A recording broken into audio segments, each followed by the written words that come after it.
Hello, everyone. We are This live. is the preamble to the session. After the fact, I will put a little skip to wherever we're actually playing, but this is just going to be the last minute questions because we have a first time Pathfinder player and a long time no Pathfinder playing. So that Yep.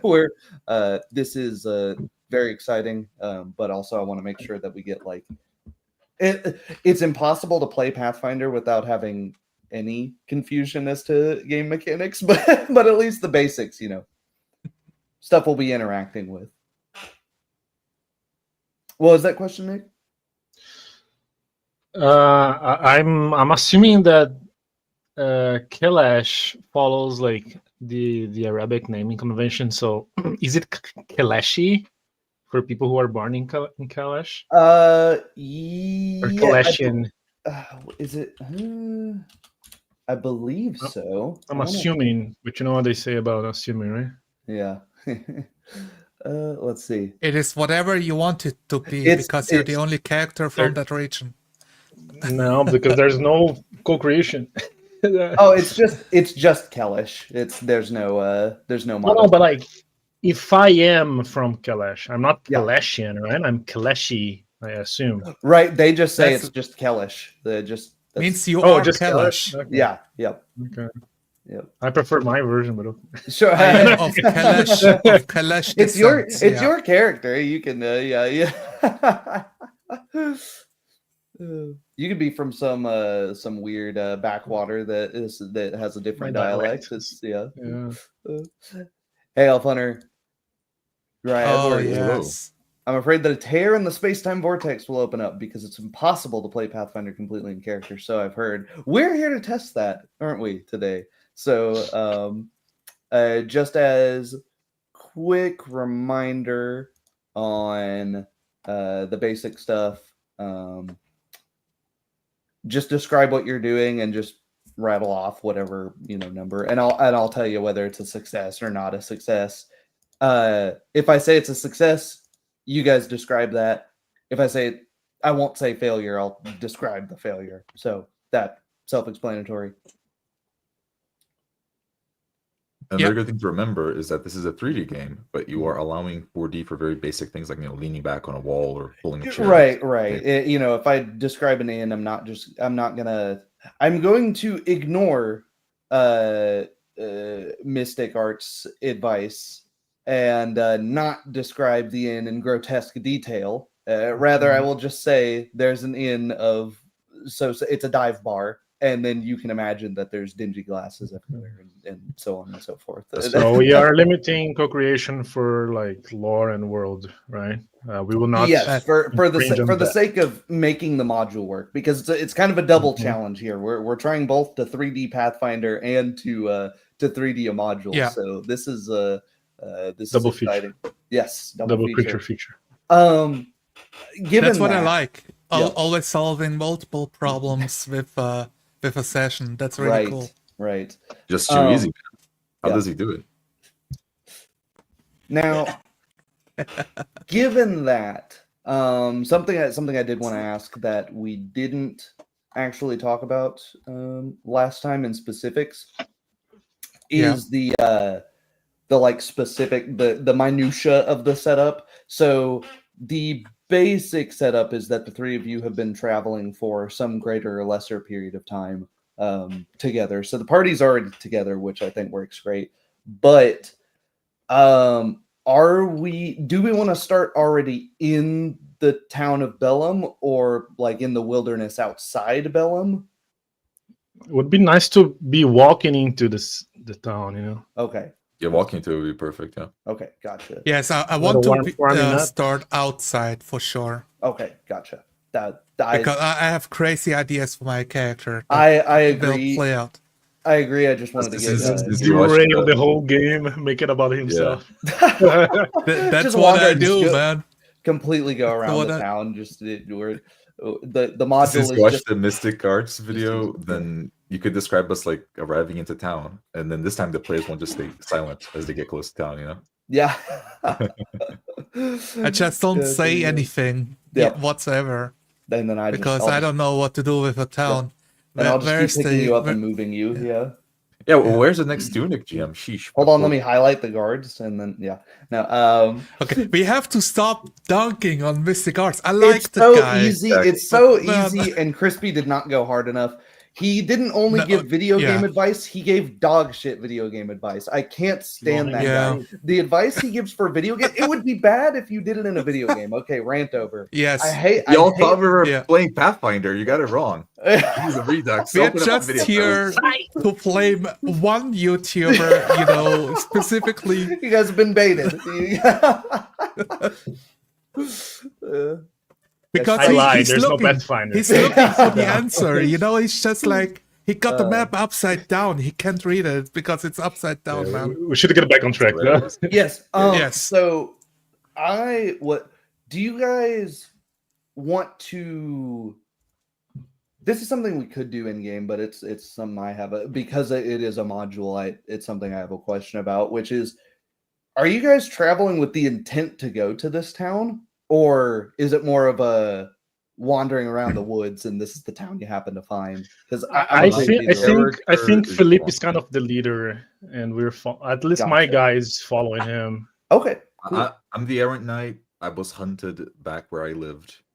I'm traveling the wilderness, trying to play my part as a knight after the nobility was all struck down where it was.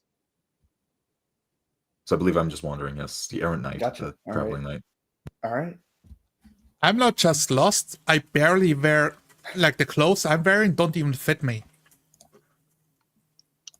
Because I took them off the bandits that we survived. Oh, that's cool. Yeah, I think my guy wants to recharge. Anyway, we'll roleplay that. Yeah, okay. Yeah. Sounds good. So, let's see. No, I did not practice my accent. God damn it. Go ahead. I'm just thinking. I'm thinking I'll start with the city clearly in view. Here's a secret. It doesn't actually matter when you're running a module to keep the maps exactly such and so. If you end up saying a village is to the west and it's actually to the east, that usually doesn't break something too badly. So that was one of the main things that I wanted to get out of the way, but no big deal. Dude, this package said it was arriving shortly and it isn't. I'm gonna see if I can't. I'm pretty sure if we have to, we can role play amongst each other while you sign a package. That is true. Do you guys have any other questions? Dude, this is not arriving soon at all. It's all the way over in Manford. That is so we gain experience based on how many kobolds we kill, right? That's how yes, exactly. No, we're doing milestone, and the module effectively has a milestone system just done through XP, which is baked, right? for every so many things you accomplish, gain a big chunk of XP, and so there's solve problems, become stronger, pretty much. Right. Exactly. I think I'm good, except for not knowing how to do anything. All right. You guys want me to cosplay a bit? Yes. You're not beating the LARP allegations. Look, okay. I'm just gonna quickly shave my head to get into my character. Perfect. Let me lose 40 pounds real quick. Oh my god. No, don't make me lose. No. Don't make me lose 100 pounds so I can play a dwarf. No. And you'll have to cut your shins off too. I think that's the worst part. The situation is so bad that the game hasn't even started yet. Uriah was right. The issue is the package, man. It's derailing the whole thing. Sheesh. No, I know. All right. Do you guys even have items? Are you're imagining having items? Okay. I bought a lot of items. That's one of the things I actually like about Pathfinder. Way too many items that can do something. Oh, you don't have your grooming kit? You don't have a mess kit either? How are you going to eat if you don't have a mess kit? Jesus. I was a slave. What do you mean, mess kit? Oh, true. True. I did spend all of my golds to simulate these are the items I have after escaping slavery. So I bought some stuff. That's really cool. Yeah. Okay, I can't find my gold on the character sheet. I'm sorry. Okay, there you go. That's a good thing to stop for. Yeah, gold. I've written gold down in resources, like in the last layer. I just wrote down gold and put in a number. Well, the correct number being 4 silver right now. Spoilers, I have 4 silver. Meta knowledge. It's going insane. Okay, I have digitally signed for the package. I had to hunt for it, but now they'll just drop it off at my door. So whenever you guys are ready, I am ready. It's okay. Yep. Mm-hmm. Pulling up some music, but I'm good. All right.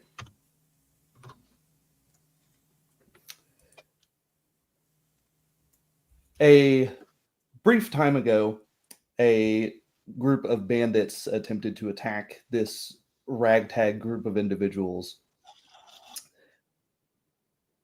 Defeating the bandits, moving swiftly on, they are wandering in the wilderness for a multitude of reasons of their own desire, which will be elucidated in time, I'm sure. At current, the sleepy woods and lazy rivers of western Taldor wind around the group. A small collection of limestone buildings over the horizon, a couple of miles away, give or take. The sun is setting late into a summer day. Mosquitoes begin buzzing around. And there's a great rumbling off in the distance towards those buildings. The gods have some mercy. I hold my head up, a big gash bandaged quickly. Let us stop for a minute. I lay my back against a tree, my heels on the cobbled road. I kneel down beside Philippe. Are you sure? We're so near the town. Be night I soon. stop in my gate, looking down at my dark arm as a mosquito sucks out blood and falls down dead. The town is right over yonder. I think I can see some buildings. Evildoers We can help. Right there. I could help you out, Master Philippe. I will accept it. Lift my shoulder around yours. I make you a hook over my neck. Very well, just a bit more. We can find an inn and maybe a physician to help you. Perhaps.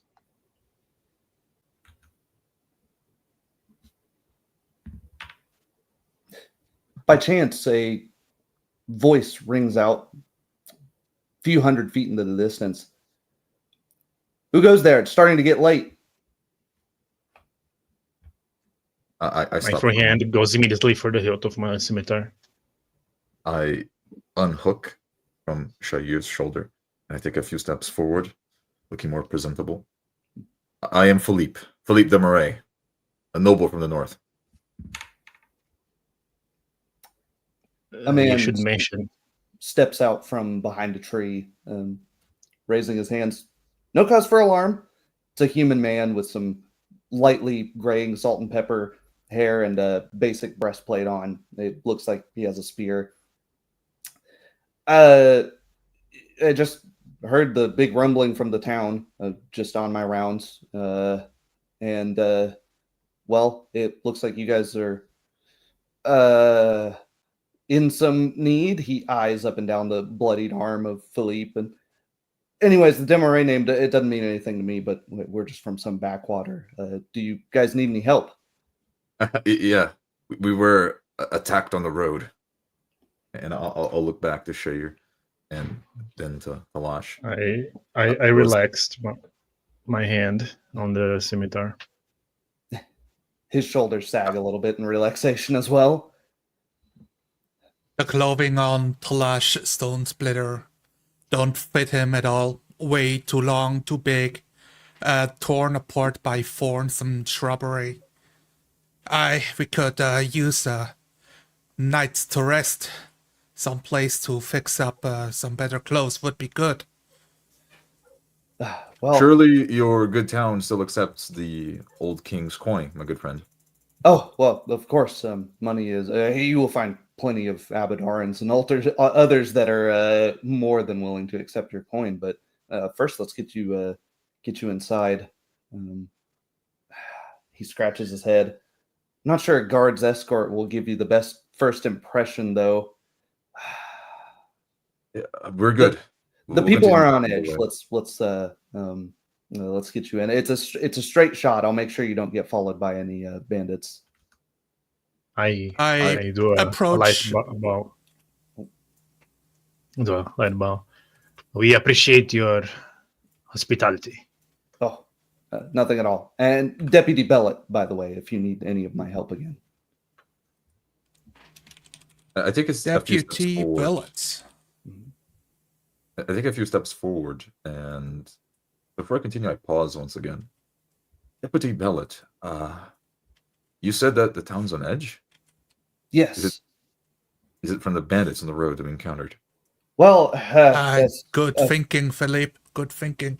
there's a few things, yeah, but the bandits are odd. I ran out here just a while ago. I'm sure you heard the rumbling even all the way out here. But what was that rumbling? Tower collapse out of nowhere. People have been wondering about that wizard for God knows how long. But in short, newcomers are going to be eyed with some level of suspicion given your timing. I know you have a good alibi, obviously, because you're here and the tower's over there. He points back behind him, but just keep your head on a swivel. They're nice people, but common.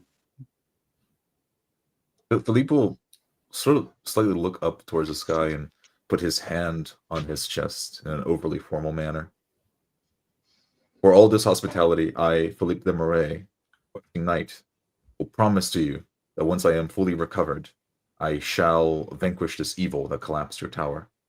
Any wizard or any form of beast that threatens the countryside is to be dealt by us. Then I'll just awkwardly lower my hand and keep walking down the path. I hurry beside Philippe to once again hook his hand over my shoulder. Thank you. I watch Philippe awkwardly on the side, but not saying anything, crossing my arms. The deputy starts to light his lantern as the sun begins to set and steps somewhat off to the road to watch it beside you. During the walk, I break silence. Mr. Deputy, how long have you been having problems with the marauders on the road? Well, here and there, I would bet they were just here for after that smuggler. It's kind of odd to have a smuggler through our little village. He cracks open his canteen, takes a drink of water. The sheriff is actually gone. That's probably why things have gotten so bad. He had to take a smuggler to the capital on a grave offense. You know, red tape and all that. But no, mostly it's the typical swamp town problems. Locals not getting along with each other occasionally. Nothing violent, but, you know, the regular disputes. Kobolds occasionally. Big wolves. Although the big wolves haven't been a problem for a while, which is almost concerning in itself. He lets off a nervous laugh. Gods be willing, order shall be restored to this town. Well, thank you. That's a stranger's kindness is a little odd around here, to be honest. Strangers in general are a little odd around here. I won't pry any further on that one, though. He adjusts his spear on his shoulder. I look to Philippe. Do you know what creature is this wolf he's talking about? I believe I do. I look. These same creatures have been causing trouble from here all the way up in the north. Big wolves. Although I don't know much about a swamp. We've had wolves up north.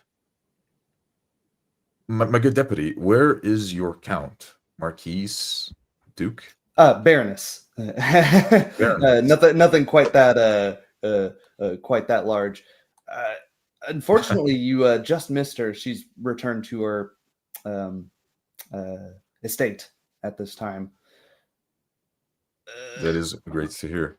Mm. I will speak to her. It would be unwise for one of my pedigree to act upon the behalf of another noble without their consent. Allow me to give you the good word as much as I can. It won't mean much, but he pulls out a piece of parchment and some charcoal and literally just scribbles down his name and hands it to you. Oh, thank you. I'll take it in. The dwarf nods. The mark of town's guard will be put to good use. We will not take it in vain, deputy. Taking advantage that Philippe is right beside me, I whispered, "Are they ruled by a female?" It would appear so. Up here in the north, the woman can have the heart of a king as well. It's all in the blood. Oh. The deputy appears to have a sharp ear as he leans in and goes, it's a bit of an odd and long story. Pretty much the whole lineage is dead around this part. Scratches his head. I was never the best at history, but it used to be a pretty thriving town as far as I'm aware. Once we get close, you'll see all the limestone buildings. It's pretty neat. We're almost there. We should hit there before it gets pitch black. With a tinge of sadness, Philippe will say, "Yeah, actually different from back home. Times are dark." Kalash sticks closer to the lantern light, his sickly green eyes slightly glowing in the dark. The deputy's body language makes it clear that he's looking over the three of you with an air of, the hell are these three weirdos doing here? But shakes his head before he says anything and moves on.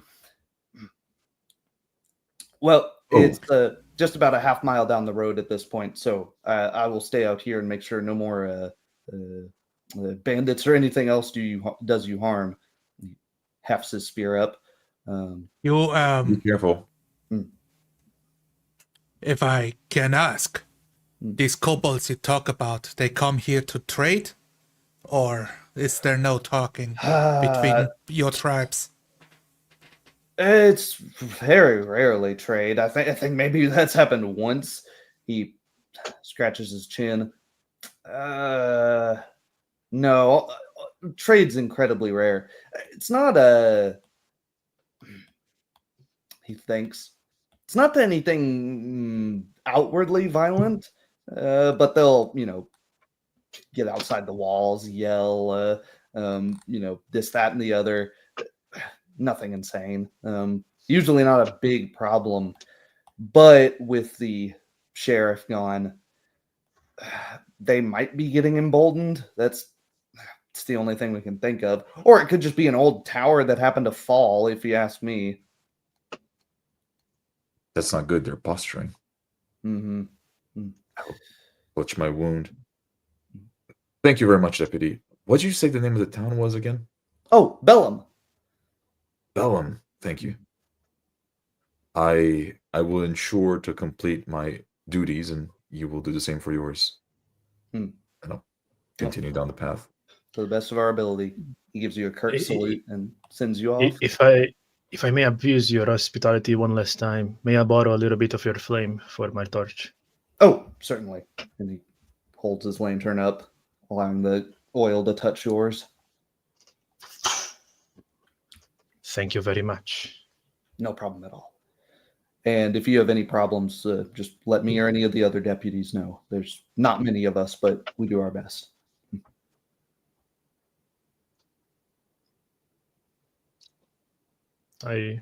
Aiding Philip, I start walking. I can hold the lantern, the torch Shire, hold open my free hand. The other one holding a stick with a bundle of my belongings over my shoulder. Attached to it also a lantern. Good thinking. I don't really want to use up the last of my oil if I don't have to. Not yet, anyways. You're always Thank dependable. you. Talash, was it? Talash, yes. If it were not for you, brave dwarf, I would already be 6 feet under. I have to thank you again. Those folks, they really did a number on me. Never expect them to pull a blade. It was an honorable fight. I looked to my side, yeah. A curt nod. Man betraying each other, a tale as old as time. The half mile passes fairly quickly to arrive at a couple of odd limestone walls that seem to just sprout out around the fin of forest and mire. The lazy river gets very close, clearly going through the town on the opposite side of it. Oddly enough, the gate guards are nowhere to be found. The doors are closed, and the din of populace talking about is readily apparent in the air.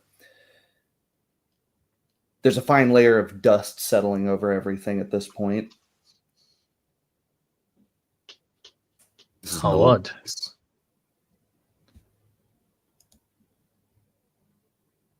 Look at the walls. Take a harsh step on the road. The walls are old. The people are old. The location is old. Why did it have to be this damn weather? I was Did you see the hoping tower? for... yes. This is most unusual, I have to admit. Oh, none of us are from around here. Maybe collapsing tower is just a way to greet new people. Let's go. Let's see what that commotion is about, and I'll point my head towards the people talking. I'm on my knee for a short second, touching the road itself, checking the stonework and how ancient it is. Generations? Millennia? Make a perception check.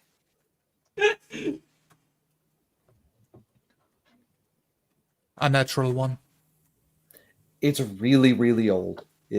Rocks are mostly incredibly old. They come out of the ground. It's not worked in the way that it could tell anything specific about its age. But the town is clearly much older than any of you, at the very least.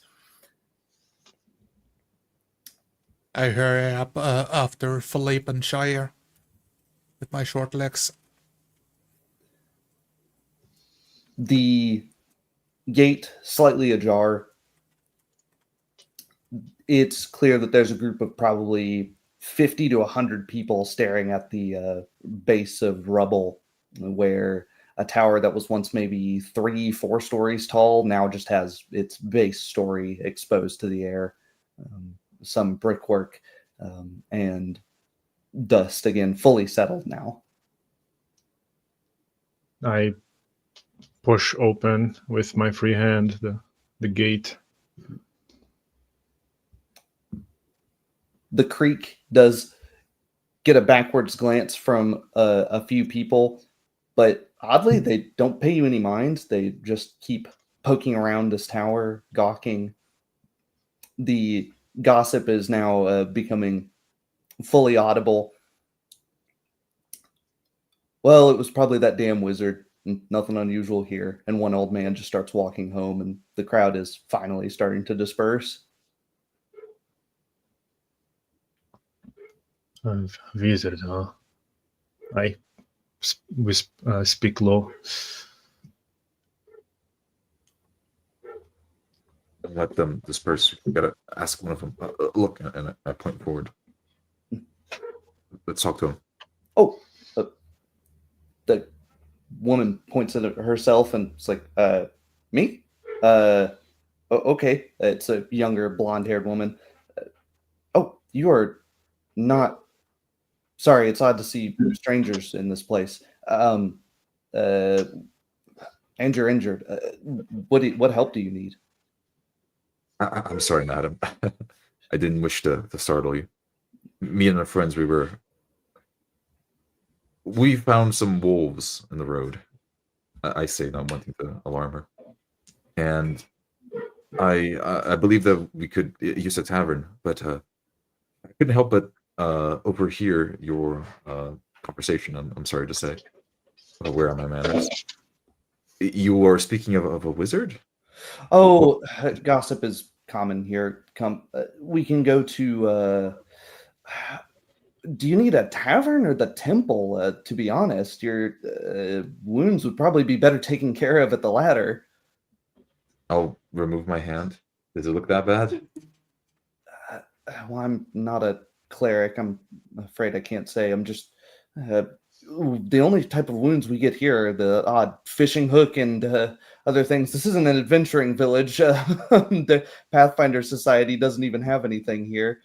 Well, let us go to the temple. I'll believe your judgment. All right. She points off into the distance.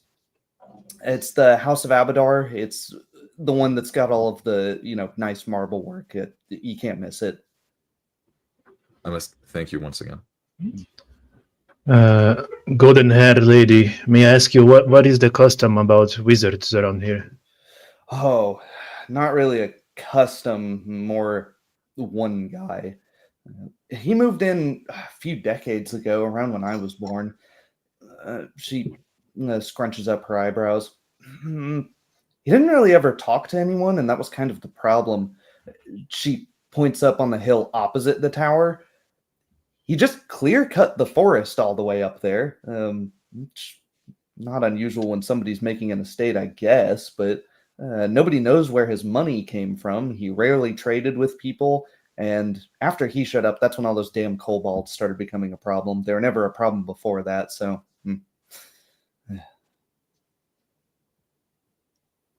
I see.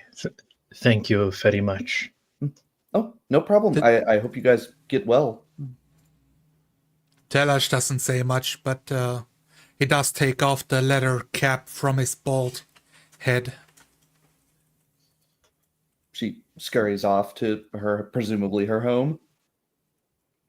The rest of the townsfolk are now kind of gawking in your area. None of them openly do anything, but there is the whispered conversation of, who are these people? I don't know, but they look odd. Let's keep our distance. And other such musings. I put the cap back over the dome. Let's go, lads. Indeed. Lead the way, Talash. Walking in the direction down the road, looking out for the white marbled stones. Very easy to point out. It's a very small building, maybe 500 foot square, a single room. A white and gold dressed woman exits, talking to somebody inside. Remember, you have to wrap that once a week, and just come back if you... Her eyes meet yours. She's a much older brunette human, probably in her 50s or 60s. Oh, don't worry about me. I just look awful. This guy needs your help. And I point behind me to Philippe. Her eyes glance up and down a lot of you. Oh, that's not too bad. We can take care of that. Come in. She waves and beckons you into the past the 2 marble columns. Thank Still you. aiding Philippe walk. I'll walk very quickly until I get to the first place where I can just sit down and lay back. There are some beds which are marble slabs really just carved into the building itself. It is incredibly lavish for how small this temple is. Anything that's not marble is adorned with gold, or at least something that looks like gold. I'm gawking at the architecture and all the embellishments, and I'm wiping my bare feet off the dust and dirt before taking the steps inside the temple. I lean down ready to sit just by the bed, but I do the extra little effort just sitting on the little marble bed, and I just what god does this temple and you serve, my good lady? Oh, Abadar.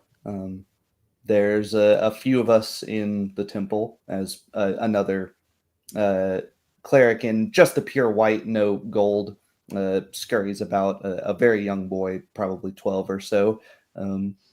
Gives you all a wide-eyed look, and then scurries back behind this marble counter and goes about his duties. A hand. Praise be Abadar, for his priests have shown much hospitality, and I'll settle. Yep. She takes a look at your hand. It's a pretty deep cut. What did this to you? On the road. 4-inch dagger. I nod like from the sidelines. It's one thing after the other. Well, you're lucky I didn't have a bunch of collapse victims. I should be able to have you in and out in one night. She grabs into a small leather pouch, sprinkles a fine powder over you, makes some sigils. It doesn't hurt that much, but Philippe has very little pain tolerance. There's a warm golden glow around the wound as it begins to rapidly stitch itself back together and form scar tissue almost instantaneously. Heal 5 hit points. I'm walking a few steps to the side, looking into the art and many depictions. I wouldn't worry the people about the dagger I found. I have a hunch that they were coming for me. They're not going to come this far south, though. Well, the people aren't too worried about, other people. She looks up, puts her pouch back into her robes, and walks over to the counter and grabs a collection tray and puts it on the counter while looking at you all, but doesn't say anything. I will step up.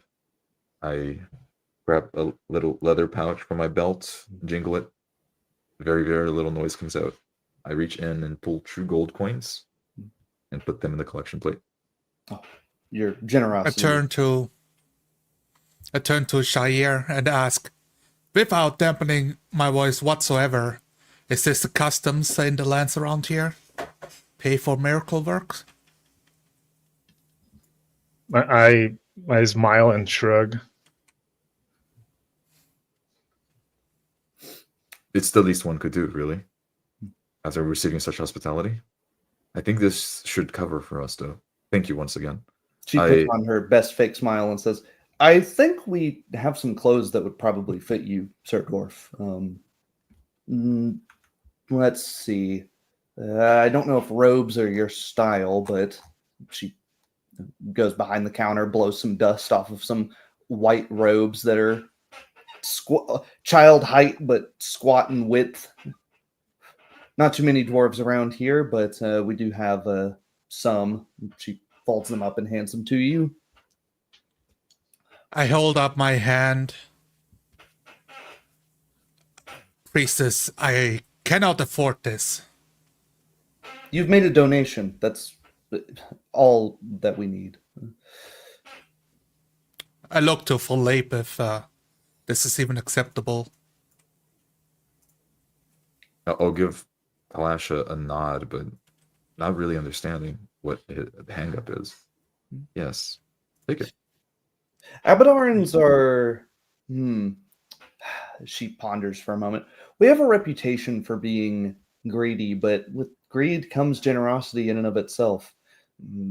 We couldn't afford to be generous if we weren't greedy sometimes, and it's cyclical in that way. Abadar, is it? Abadar, yes. She smiles through your thick accent. What is the domain of your god? Well, there's a few, but generally people would say law, economy, fairness, effectively the golden rule. Treat others how you wish to be treated. And that I make a gesture. She returns it in kind with a small head bow. I relax my hand and my stance in general and take the clothing. I thank you. I can agree to these terms. Right now I own not much, but... Well, maybe we can help around the temple somehow. Abadar willing, your situation will improve. I reach for my turban and I pull out a gold trinket and lay it on the offering table as well. Thank you very much. You have been plenty generous as travelers. A god worthy of worship. Once again, I bow. I will stand up, already feeling better. I'll put my hand on Talash's shoulder. Hey, friend. If we wish to help, then perhaps you could aid me in my quest. These people have been so generous, and I know that you are very handy when others are being attacked unjustly. We've been hearing about this wizard ever since we got into town. Perhaps we should go see what this all the fuss is about. You're welcome. That's a good idea. I turn to Shire. I smile. Of course, you're more than welcome after what you've helped us. Be a pleasure. Her tone and demeanor changes a little bit. If you're going after the wizard, do take care. He always had a rotten aura about him. I can't explain it to the lay person. No offense. But I think his tower is most likely dangerous in some way. Even if he didn't do anything, it will almost certainly be all manner of locked up with gods know what. The tower collapsed, however. If you wanted to go investigate it, I wouldn't stop you. Just come right back here and I'll stitch you up as long as you're still alive. Just don't go any further than that. I can't revive you if you die. Oh, of course. We shall speak to your Baroness first. We wish not to trample upon your hospitality. Just about 90 degrees to the north of the wizard's estate, you'll find her estate, just outside of town. How about a warm meal and a warm bed before we go, my friends? And I'll start leaving the temple. I'll look up at the marble and just burn my hand as I'm walking. I scratch the cake of dirt from my sides and say, "It is getting dark. We should rest, and I need to wash before I put on these nice clothes." There's a group of people that are starting to congregate around a couple of the buildings. One of them, the door cracked open and the sound of music spilling out of it down the road. The other, a din of loudly spoken voices, though this is much further down the road, so it's difficult to break out what they're saying. I will follow. I point at the loud inn-looking building. We should find rest there. Indeed. About this time, the peasantry should be coming back from the fields. They are owed fun and music. We can just follow their merriment. And I'll start following the song. About halfway Not much. to the tavern, there's a gaunt elf, almost summoned by your comment about the fields, with the green hands of a farm worker, a gaunt-looking elf man. Impossible to tell how old he is. That makes contact with you. Ah, newcomers. Gives you a quick little salute. I will smile give and a nod. purchase spell. I'm fully. I don't react at all. Just staring. He just bypasses your greetings and barges into the tavern. I'll raise an eyebrow. Our friends. Strange bunch. Well, we are the strangers here. I hold the door open for Talash and Philip. The tavern has probably a dozen or so chairs, half of which are filled. The elf begins to take up one of them and start playing a flute. It's all right flute playing. It's nothing to write home about, but it's not grating. The middle-aged human woman at the bar leans her head on her hand. Hi, I'm Talia. It's the wise piper, though sometimes I question the wise demonym. Picked a strange time to come into town, but she already starts pouring 3 cups of ale. Okay. Thank you. I'll reach and gulp it all down. Oh, that's what most people are here for. Well, we would like, in actuality, some bed. And my friend, I gently gestured to Telash, will probably require some form of bath. Whew. We could do that. Yeah. She looks like she walks back behind the bar, opens the door, looks. If you don't mind dust, yeah, it's fine. That I don't think there's any rats in here. And she comes back out. It's like, what the hell? I'll lump it in with the meal. Yeah, if you buy a meal, buy your drinks, then yeah, you can stay in the back, no problem. Truth be told, it's been so long since anyone's actually stayed here. And how much will that be?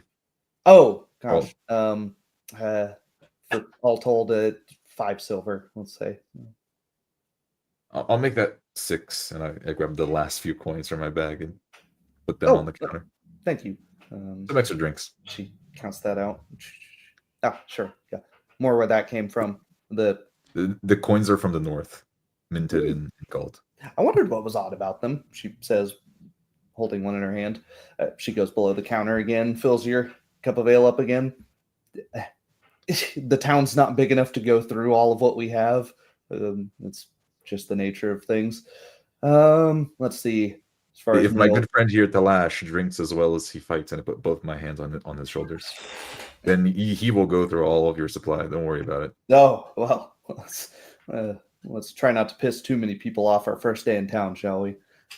Of course. She sets out some not quite fresh, but at least baked today bread, a little crock of honey, some cured meats, this, that, and the other. Throws out a couple of plates for you. It's not much, but it's not rotten. I smile and bow. Well, if you gents don't mind, I will come back shortly. Look around for. Is it that door? Start walking towards a door. She throws up a thumbs up. And creak it open, step through, and disappear from sight. My mug untouched still. Master Philip, if you'd like to, you can drink mine. I'm more eager about the food. I'll look towards him. Surely you wish to drink with me. Well, I can drink as a form of gesture. I do miss some honey and spice, though. Of course. You have it all, friend. It is customary to drink with a newfound companion in the road up here in the north. He'll My look up demeanor and down. changes. In this case, I grab the mug and I raise it. I start drinking it.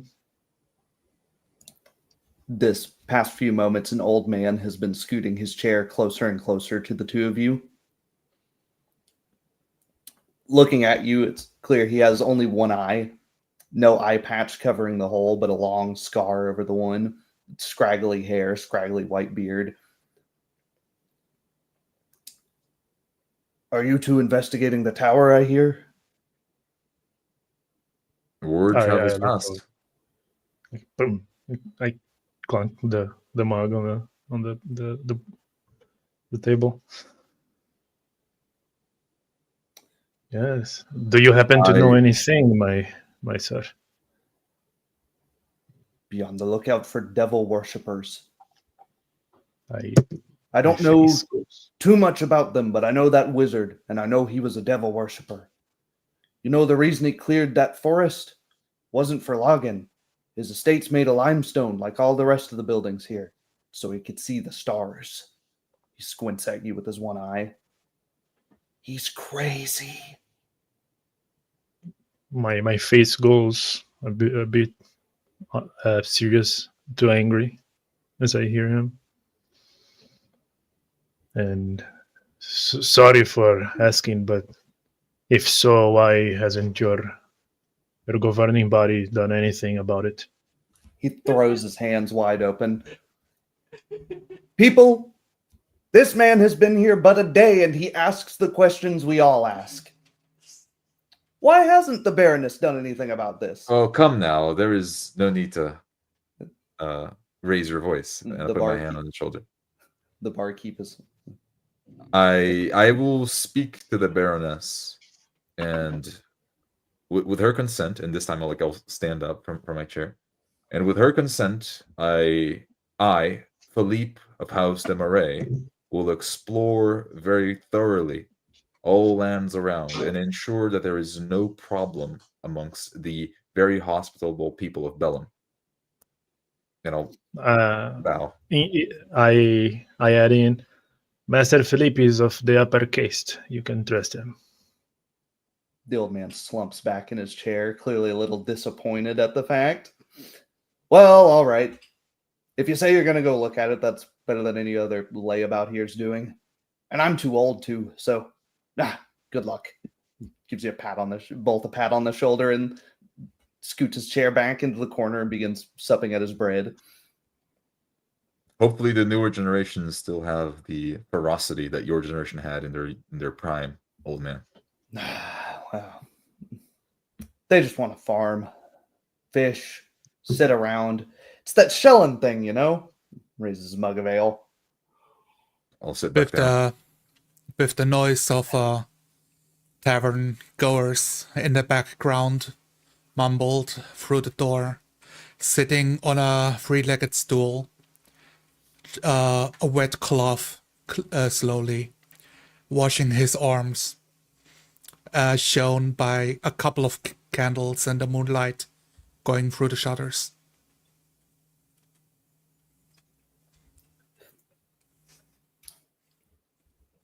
The howling of wolves begins to erupt from the forest. No one seems to be at odds. The flute playing doesn't stop, and it's most obvious from the small washroom where you're at, Talash, with the open window.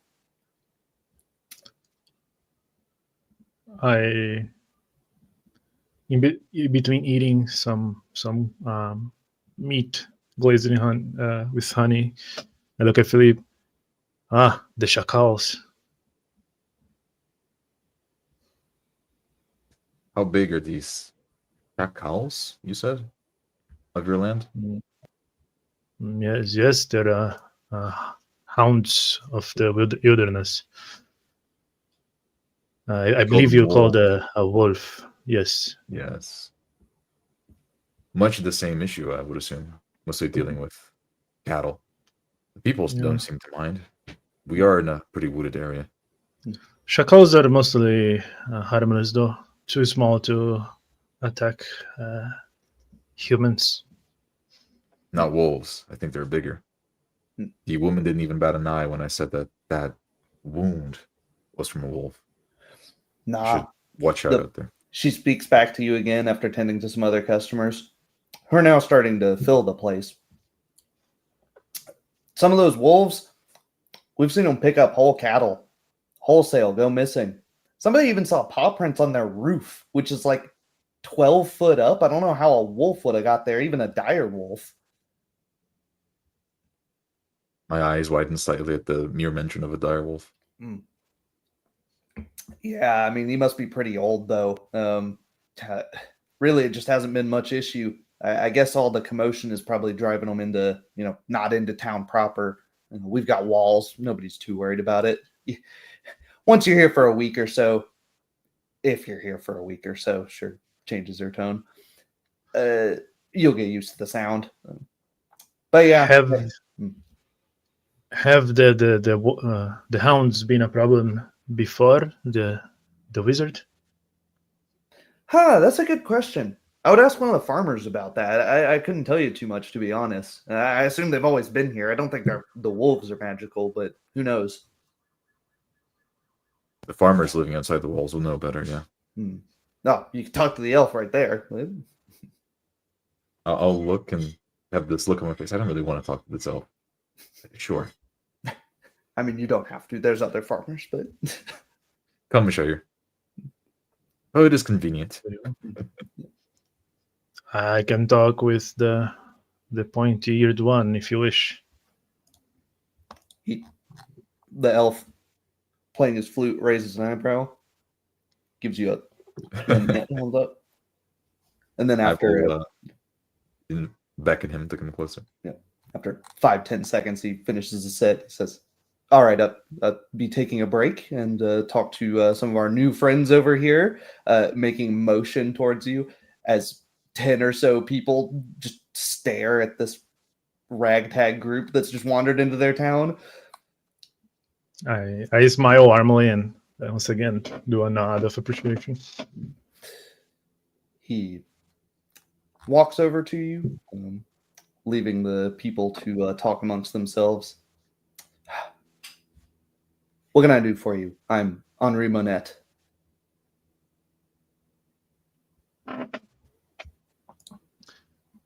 Shair Ayayesh. We've just been here. I've just arrived here. Would you happen to know something about the hounds, the dire wolves, as you call them? Have they been here before, the so-called wizard?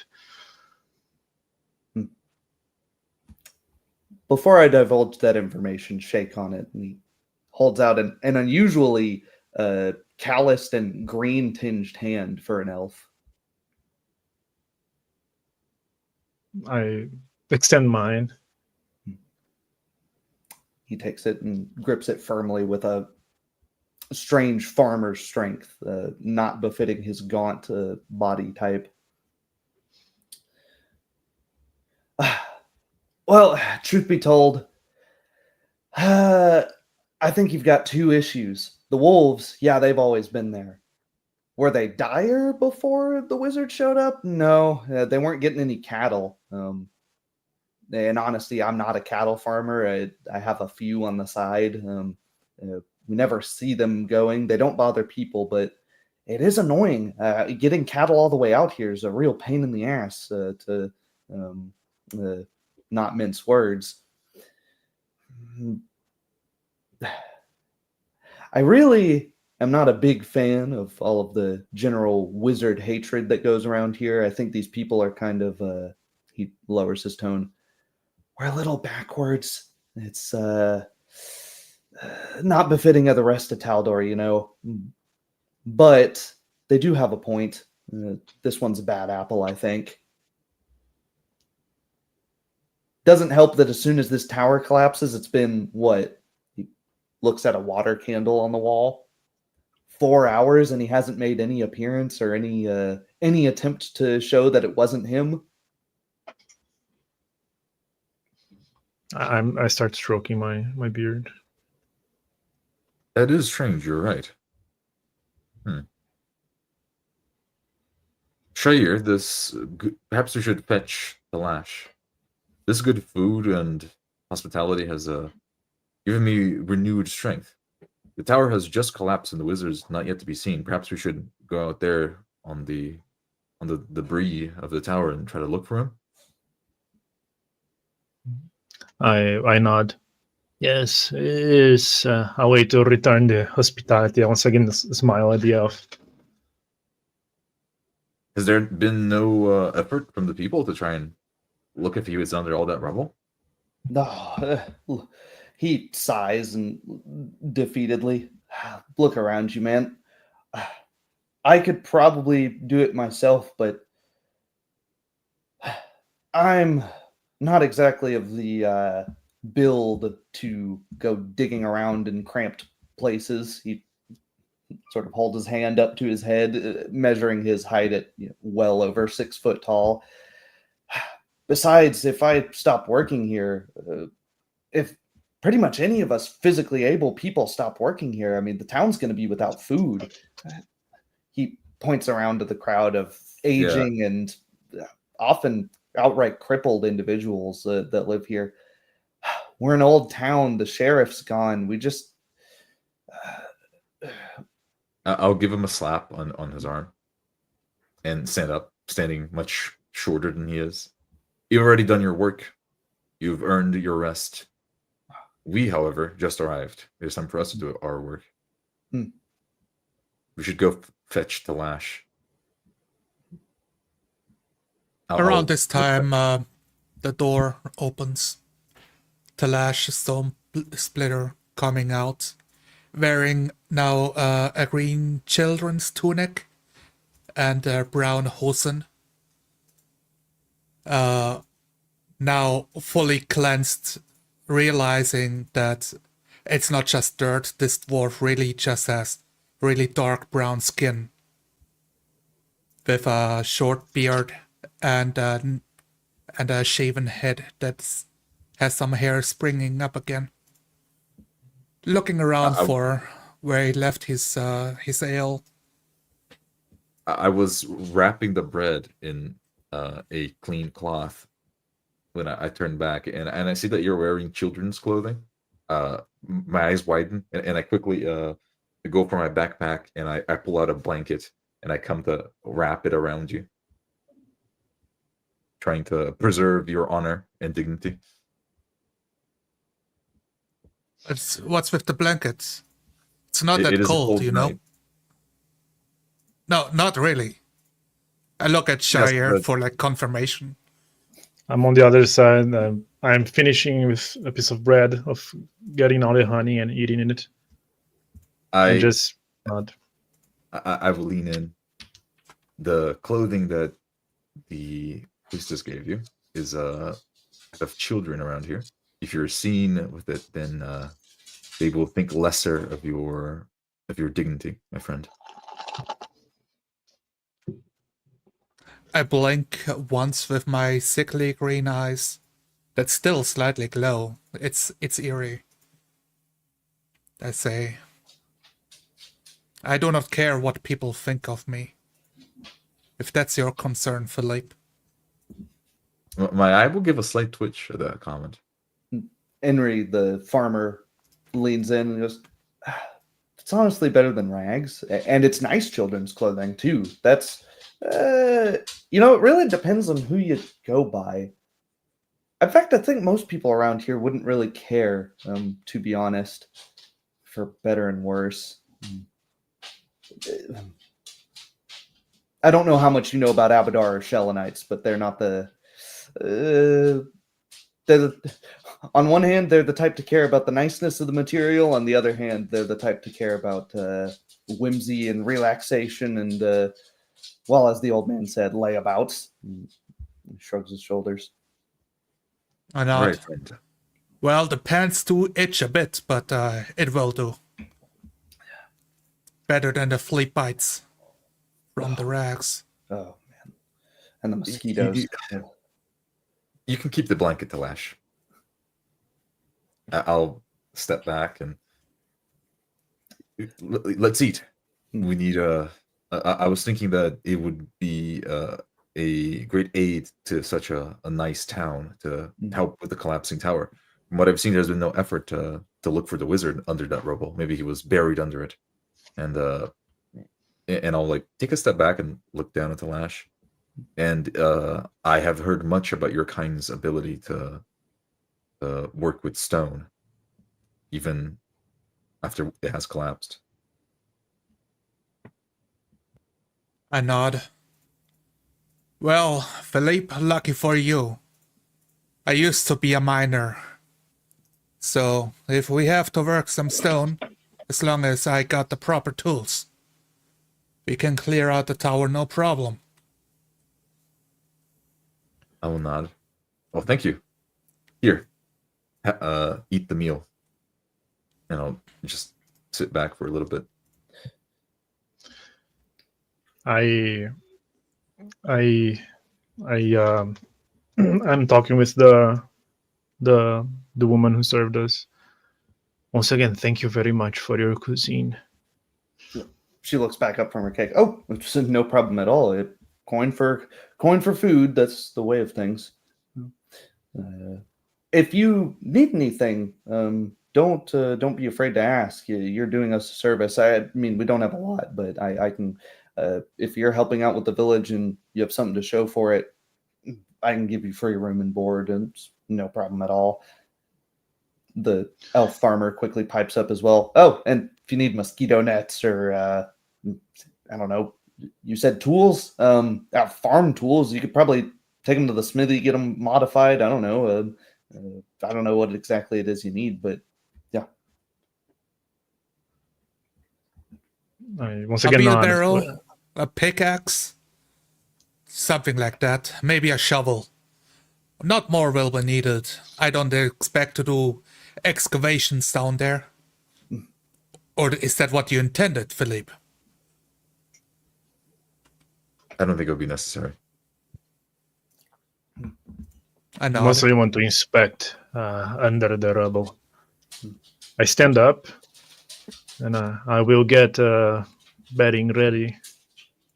You may enjoy the rest of your evening. I look at the elf. It is a beautiful song you play, and I bow. Oh, well, thank you. It's not much, but I try to bring some music to this place. He smiles and takes his leave as well. I walk into the room the lady had showed us before. I bite my Dodging tongue, stools. I bite my tongue, holding back the question, and eat the carrot soup in front of me. Oh, you should try some of this, Talash. And I'll point to the little pot of honey. I look at it with big eyes. I have not asked where you're from, but I don't think you can find this underground homes.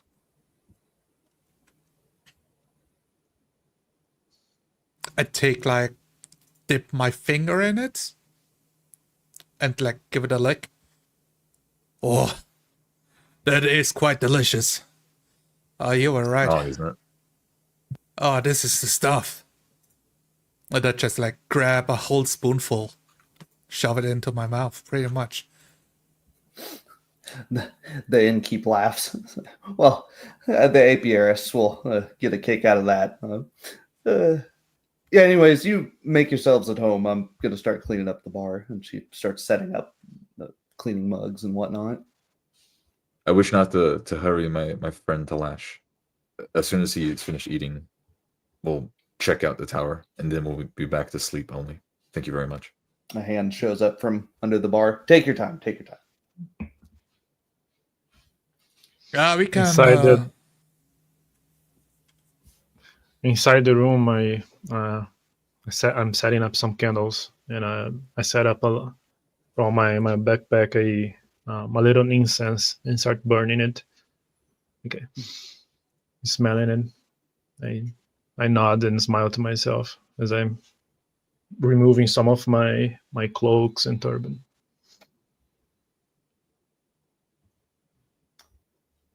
The incense wafts out of a small window in the room, trailing all the way up to the now rising moon and fully set sun. The moonlight glints off of something outside, maybe 50 feet across the stone street, hanging in a tree. It hits it just oddly through the smoke of the incense. I walk over to the window, scratching my beard. I look intensely at it. Make a perception check.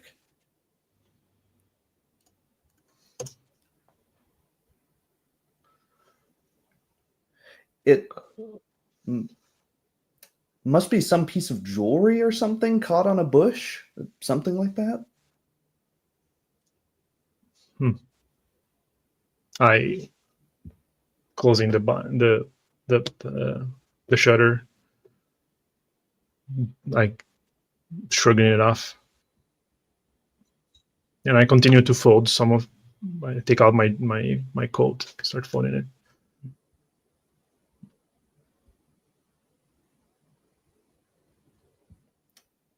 The baying of wolves begins to stop around this point, finally giving some brief reprieve to the endless assaying of the sounds, which was getting quite loud as the tavern got quieter. I take the last bite of a slice of bread, disappearing, throwing in the crumbs. Well, not sure what to do with the rags.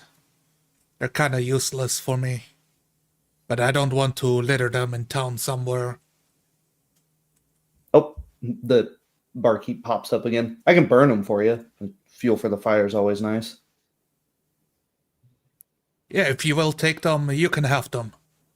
No problem. Grab the bundle and hand it over. Smelly, stinky. Walked around in for 4 days. She holds it like arms outstretched, but isn't wrinkling her nose that much. And elbows her way out the back door and disappears for a few moments. The wolves have taken your cue as well, Talash. Be silent now. Now's a good time to head out. I nod. But still, what is a wolf? Oh. Right. Like a dog? I think we've seen a dog on the way in, but 3 times the size, gray, big teeth, dangerous.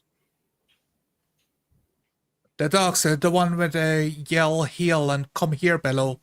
Those guys? Yes. And well, I look up to the ceiling, rethinking the whole idea of leaving at night. We should go. Okay. Maybe the wizard's still alive under rubble. We can help him. Can't wait for the morning. Well, if he's in the rubble, we should definitely go now. Indeed. All depends if he has a pocket of air or a draft. He might not have, in which case he's already suffocated at this point. Like start doing mental gymnastics in front of him on the many ways you can die to a cave-in. Right. Has the friendly elven farmer brought the pickaxe we asked for? And I don't know, look around the tavern. He's running back in. He just returns. Let's open the door.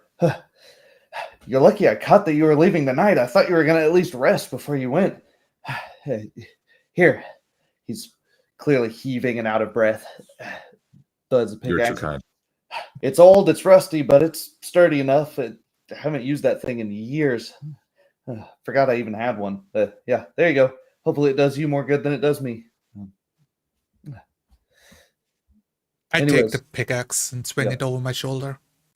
You're welcome by the mine's the only farm inside the walls. It's a tobacco farm, so you're welcome anytime if you need anything else. Thanks for looking after it. He heads back out the door. Well, let us go. I'll hold the door open instead of letting it close by the wind. I walk through the door, thinking, is Shire here too, or did he go to bed? Oh, you're right. I must have gotten a concussion as well. We should go fetch Shay. Thin wisps of incense smoke hanging in the air outside the tavern. What is that smell? Smells like burnt wood. It smells like burning flowers. Inside the room, I am now wearing a very light clothing.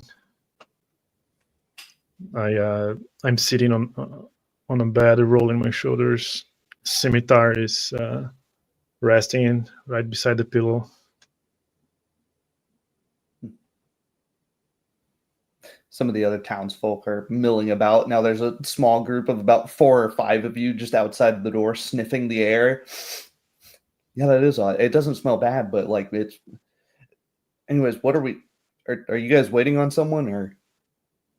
Oh, yeah. I'll go. And I'll walk towards our room. The townsfolk I nod, milling about again. standing outside. And what's your profession? Pointing to one of the guys idling around. The Yeah. younger man points at himself. I'm just a commoner. I just do odd jobs around town. Nothing fancy. Out a little What late kind of because of the commotion. He points off to the tower. Busy day. I nod. I'll Keeping the give hands 3 knocks busy, on I the see.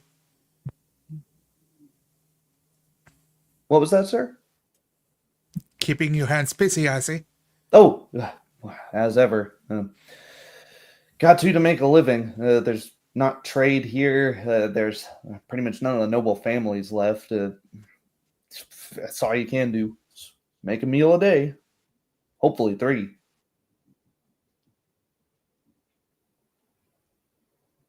I do a bit of idle chatter with him.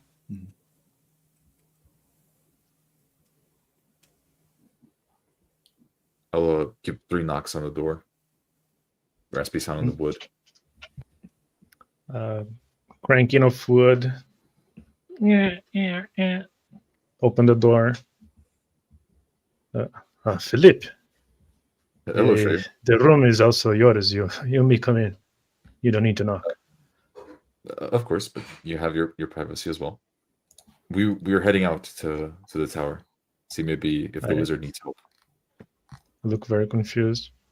It is very dark. I don't think it's wise. I'll lean into the room a bit. Yeah, but we're also hearing those wolves, and that's not normal, That was a good time to take a look as well. Exactly. You want to be 3 easy prey at night? I don't think it. And I know you've been healed, but you should rest. Anyhow, I will follow you. I leave the door open and I walk back to bed. And I'm unfolding my coat. I kind of stop and second guess myself once again. You think? I mean, these people have been so nice. And I do want to check out what those damn wolves are as well. As I'm putting on an arm of my coat, and I want to aid you in your quest, but nighttime is sacred time for rest. If we should seek the problem in the morning, where there's plenty of light. But if you really I'll, insist, I will help you this late time. I'll nod and say, I'll be honest with you, Fair. I'm new to this whole traveling thing. I don't know how things are to be done. You've been traveling for longer. What is your judgment? I stop now. The coat now on me. I'm buttoning it. My call would be to rest. We've had our supper. First light, we wake up. We go straight to the tower. Will be much easier to see something under the rubble. I'll awkwardly look over to Talash, like already holding the tools. I already made him like get up. Right. Yeah, you're right. I'll walk over to Talash. Talash, outside the tavern, his voice can be heard asking something along the line of the sounds of, "So how many slaves do you keep?" That you guys like taken aback at the slaves. Nobody around here can afford slaves. I mean, like even the Baroness. I mean, that's servants, sure, but slaves. No, she's too expensive. Too I mean, if expensive in an it's- aging population. You know, yeah, that's what they say, anyways. He nods. Or is it like part of the illegal goods in this kingdom? Young man scratches his head. I'm not a barrister. You'd be better off asking one of them on that. But as I understand it, that smuggler got caught for illegally trading slaves from Cheliacs. But that's because those were people just yoinked off the streets. And if you're selling yourself into slavery or you committed a crime, that slavery would be legal. Like I said, Like, that would be servitude. Is that right? Yeah, indentured servitude they call it, I think. I From nod my eyes, slowly.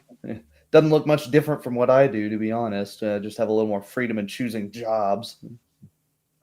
But yeah, it's getting late, and there's your friends at the door. I ought to go. Rest hello, well, Talash. friend. Thanks. I ignore Philippe until I finish the ceremony of saying goodbye. And then I turn to him. The Talash? Are you? Hello. Hey. And are we going? Yeah. I'm ready. Let's rest before we go. As this commoner lights his lantern on his way away, the glint in the tree is made apparent to the other two of the party yet again. My eye is already accustomed to the dark. I'll start closing a little bit, almost blinded by the sudden glint. I'll look towards it. What is that?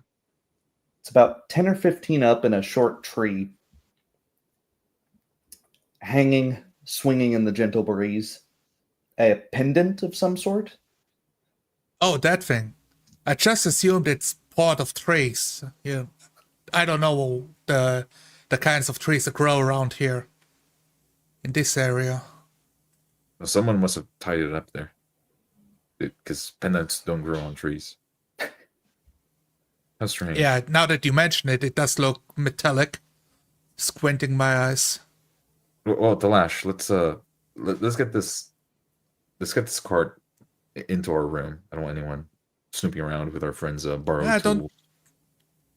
I mean, we are out here already. Let me just I start putting the pickaxe down and walk over to the tree's trunk. Looking for good handholds, looking it up and down. See if it's dry. And start climbing. I push open gently the window shutter. Why are they still talking? What have been decided? Speaking over. Since Roll a climb check. Oh,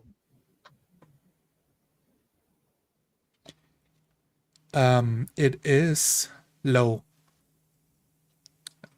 I have to find oh, there we go. An 11. Easy enough to climb a small tree. It's success. Reaching over the branch, it bending down dangerously far down. So I shake off the pendant to fall to the floor before climbing down again. The pendant I'll- takes some resistance, but falls down no problem. I'll step closer. No, wait. That must belong to someone, Talash. Oh, pick it up. As I like slowly climb down. On the window, I'm rolling the turban on my head. That's not how we do things around here. The pendant, someone probably tied it up. Maybe it's like a memoir of someone that died. I'll pick it up from the floor and like lift it up. It's a silver locket with an H engraved on one side and a clasp that opens it. Something rattles around in the inside loosely. And that's probably what it was, yeah, from what I'm seeing. Yeah. I'll hand it to Talash, not wanting to deal with it. Taking a moment to get back down. Walking over to Philippe. Seeing Shire's silhouette. Oh, we just found something in the tray. And hold up something on a chain. Tying a scarf on my neck. Ah, so that was it, huh? Take a look, see if it opens. I lean to the right, pick up my scimitar. I'll be joining you. I'd close the shutters.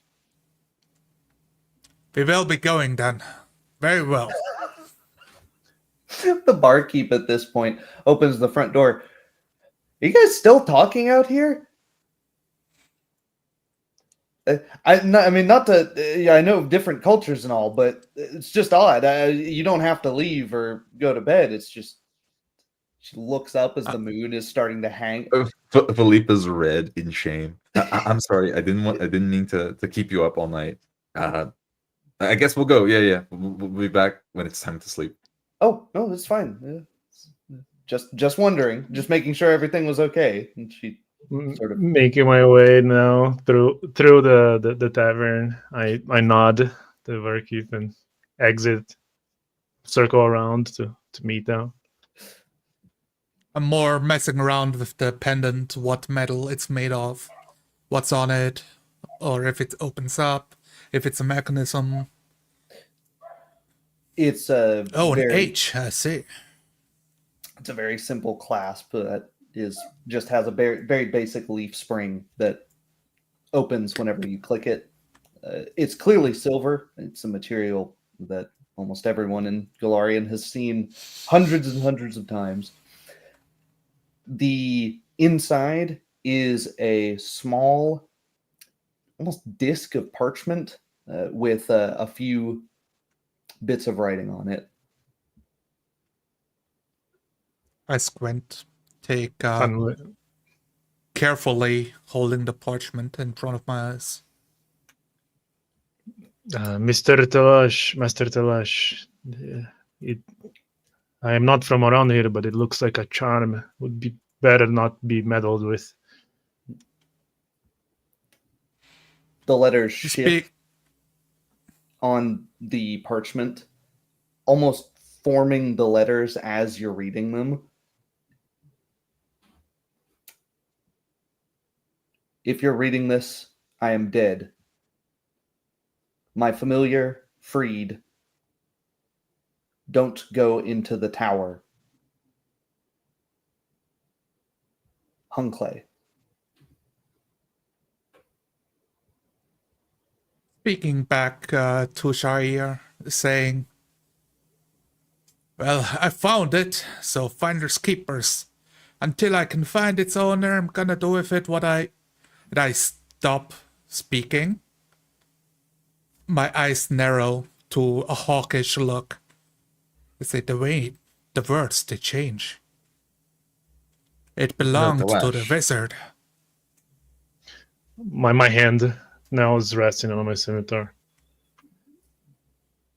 Dalash, we've just gotten here. You can't just grab the amulet off the tree. He is dead. His familiar is freed. And we should not enter the tower. I Are hold you up all the right piece then? of paper to Philippe. Well, the tower has been collapsed. There is no way in anyway.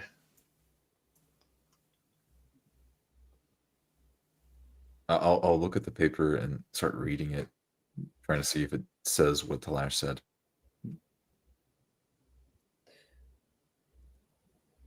The words make out something very similar, except where tower was, the letters twist and morph into estate. Yeah, I'll keep reading, trying to see who this belongs to. Again, it has a dash at the end with the word Hunclay, presumably a name. Uncle. Huh. I am standing beside them, not looking at the piece of paper. We should probably go to sleep, actually. I close my eyes, nod to myself, and caress my beard. It is quite a mystery. Dalash, I'll basically push the paper back towards them. This is a strange find. It is fortuitous, almost. I'll like look up. He may be the omen of a god. I think Dalash is right. This belongs to Hunkley, and I have a. Perhaps if we ask who this Hunkley is, they'll tell us that it's the wizard. Fortuitously, Familiar, huh? looking up, there's a shooting star, a dark bluish trail trailing behind it that burns out after a few seconds. I'll point to it quickly. I look up, my hand clasps my scimitar, and it instantly relaxes. I look very confused. What is that? A shooting star. It is a good omen. We should follow what the paper says. The gods have spoken. I've never seen something like this. Oh man, huh? I'll step back into the tavern. My good barkeep. Who is Hunkley? The barkeep and now in her nightgown and oh, Hunkley? That's the wizard. Yeah, sorry. People mostly just call him the wizard because he's the only one. But yeah, his name's Hunkley. Why are you asking? I believe I found something that belonged to the wizard. Has his initials. That was fast. Uh, I was thinking the same thing. That's what, like just across the street? No, on the tree, twinkling in the moonlight. She furrows her brow. Shrugs You her own this shoulders. land, right? Mm-hmm. Did you ever realize that there was a talisman hanging off the tree? I walk out there every day, so it must be very recent. I would have noticed something like that, surely. He had a crow. Maybe the crow dropped it over here. I don't know. I'm just trying to think of things. You're right. It is a clever beast. Did I'm he say sorry. the familiar is loose or the familiar is free? If it's free, then maybe the crow brought it to the tavern. his last service to the wizard. She sort of shakes her head in not understanding and says, "Hey, anyway, the room and board's yours. Go to the tower, sleep here. It makes no difference to me, but I'm going to hit the hay. It's getting late." I carrying the wheelbarrow is stuff in it. I walk into dragging it inside. I am very sorry, but we'll keep this inside the room. She narrows her eyes. "Yeah, that's fine. Great. Like I said, whatever you want to do, that's all right." She starts to head into her room, back behind the counter. I've forgotten the beautiful delights of being able to sleep at night and work by day. Yes, we should sleep. I don't understand. I'll keep my voice low. Try not to wake her up. I don't understand. I have studied some magic. Come from college. And familiars are a pretty common thing. I do not doubt that familiar brought the trinket someone to see. I don't know if it was supposed to be us. But that star in the sky tells me that it was supposed to be us. The wizard told us not to check the tower, but that's the first thing someone will do once they show up. It's perhaps fortuitous that there is no Pathfinder Society establishment in this town. I do not wish to trample on the wishes of the dead, but if we don't go, someone else might go. Maybe a boy from the town. They're gonna get hurt. I'll sit on my bed. A nod, I following drag inside. Following put inside the bedroom. I let the wheel cart on a corner, and then once again restart the ritual of unfolding my turban and taking my jacket. The incense is all burnt now, just wisps of smoke coming out. The moon hangs high outside, and it is well into night at this point.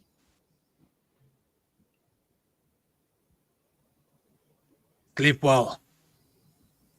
I lay over on the flooring, like a floor level mattress that doesn't have its own bed frame, and fall asleep within a minute.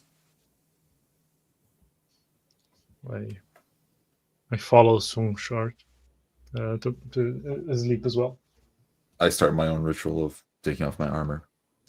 Then I lay on the bed.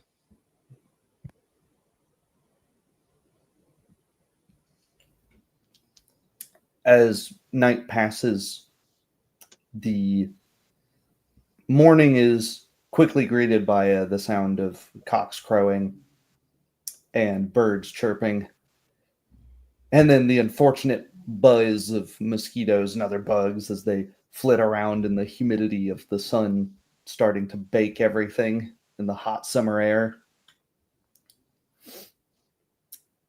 The ring of a bell, the tinkling of glasses as the barkeep gets the tavern ready again at dawn's crack.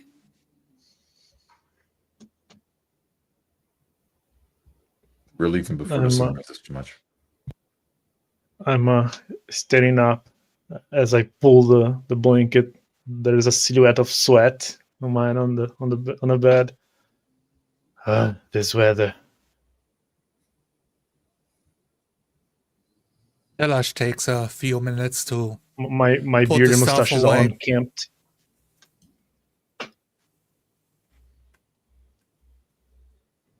Take a few minutes to put his stuff away, make the bundle anew of the few belongings he has, and goes down to grab a snack for breakfast. The barkeep is wiping the sleep from her eyes and oh, yep, it'll just be a few more minutes. I got kept the fire going all night, despite the humidity. Whatever is in those clothes sure burns well. I dare not think about it. Anyways, got some more bread from yesterday. Beer. I presume you all like to eat light in the morning. I don't know. I can accommodate for your cultures, but new to me. Don't worry about breakfast yet. We have business to attend to. Oh, The bread all right. from yesterday will be enough. Right. After Well, we got something showing for ourselves, we may return. I've got a meal ready for your return in the evening then. Or earlier if you're quick about it. Philippe will take his time getting up from his bed. He will walk over to a small bowl of water so he can see his reflection. On his backpack, this is a small wooden box. He grabs it, carefully combs his short hair, makes himself presentable. In the other side of the same room, I'm doing the same. I'm combing my beard.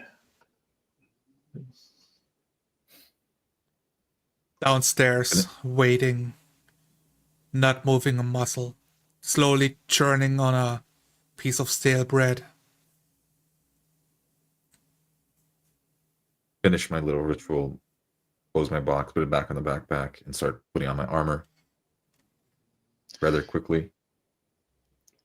I set up a little mirror against the counter, with a little bit of wax. I'm grooming my mustache. Very well. I'll look back and see the mirror. Oh, you have one of those. Mind if I take a look? Of course, friend. Yeah, may use it. I'll As I stand up, check myself out from all angles. I wish I could have grabbed one of those before I left. Thank you. I'll hand it back. Finishing. I put on my things. I look at my turban folded on top of the bed. This weather is too hot for. And I hold the door open for Philippe. Holding a small talk with the barkeep, being social. I say, well, even my mistress used to take much longer than that. Could be up to an hour until she was ready for journeying. I bite on the bread again. She Glad has I like don't have to deal with that anymore. she has a wide-eyed expression. You had a mistress must mean something different where you're from. Anyways, no, I should warn you about that. That would be unfair. I thought it would be funny for a second, but I will warn that word has a different meaning up here, I think. Up here? You are from down there, right? She points at the ground. I squint my eyes for a short bit, and I look down at my own skin, and I say, it's been a long journey for me.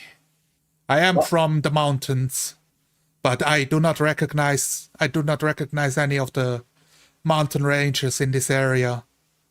You could say that I am lost. Far away from the Five Kings, that's for sure. But I won't pry anymore. I'll let you go and just careful with that So word. what mistress. this is? Why is it an insult? It says something demeaning about your character, let's say. Why? There's customers now pouring into the shop or to get their early morning beer. She leans in and whispers in your ear. It means you're not exactly steady with one woman, you know? You like to sleep around. It's not a good look, especially around the religious types. What else would you call a slave owner?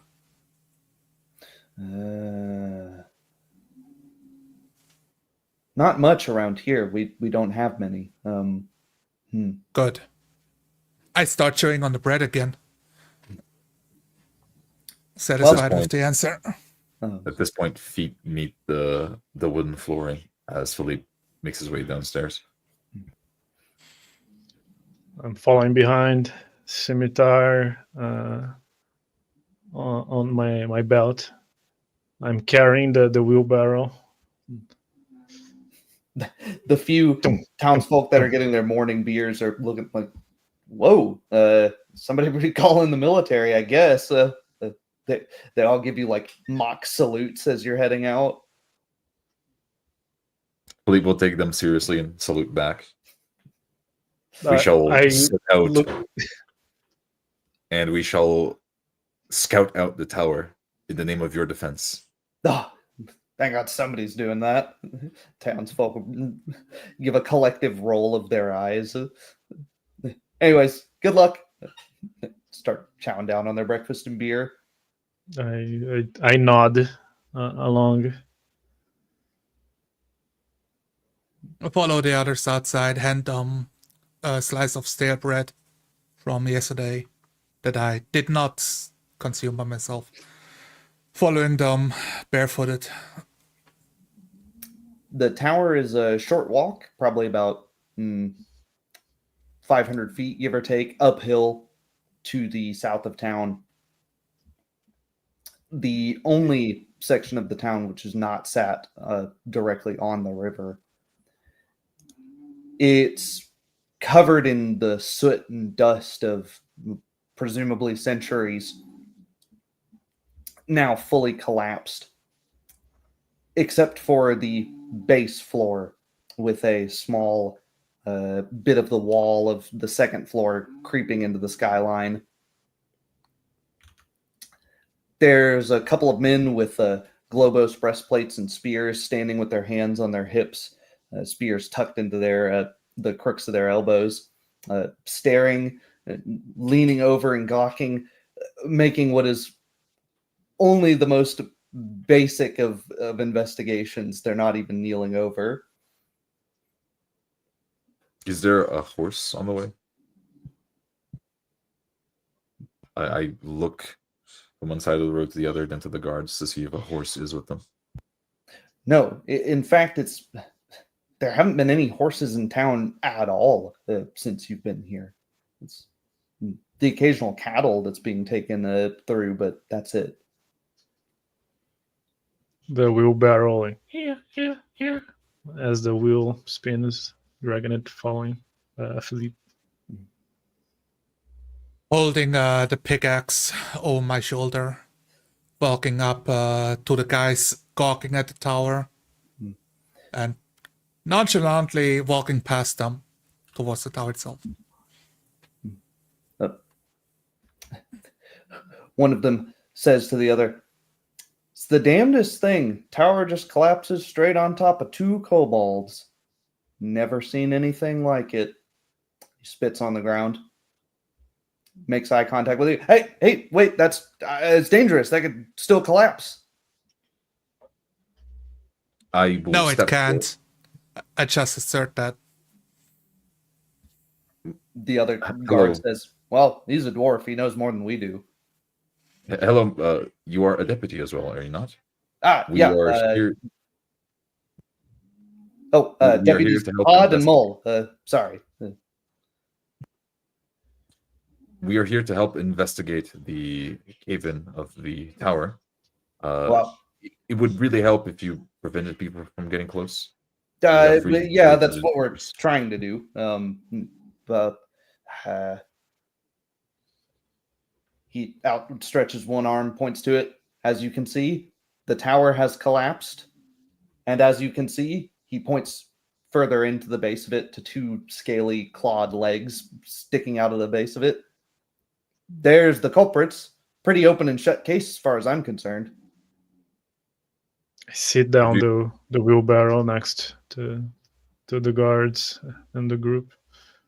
Have you looked for the wizard? We knocked on the door and saw another dead kobold and decided that that was enough investigation, and the wizard clearly doesn't want to be found. He wipes the sweat from his brow. Right. We'll continue investigating from here. Okay. Thank you very much for your service. I brought a specialist for the tower, and I point over to Talash. Right. Sounds great. Carry on. And they just sort of look around nervously, making the maybe not the best effort to keep townsfolk away, but townsfolk aren't coming up to it anyways. I approach the door, not too close, keeping it like at a 10-foot distance to have a better look. See what about the kobold remains they've talked about, what I can spot. It's easier to smell them than see them immediately, as they've been stinking overnight in the hot, swampy air. Not fully decaying, though. They're two large lizard legs and a couple of cracked stones and splintered wood piercing the thigh of one and crushing the full upper body of another. I bring And- a handkerchief to my nose. What an horrid smell. Feeling the smell, Philippe will take a few steps back and sit by a rock, a good ways away, letting the chew delve further. Further I lift off a couple of the larger stones, roll them off the kobolds, pull it more into the clearing, away from the tower, flip it around, give him a good look. You should not touch it directly, Telash.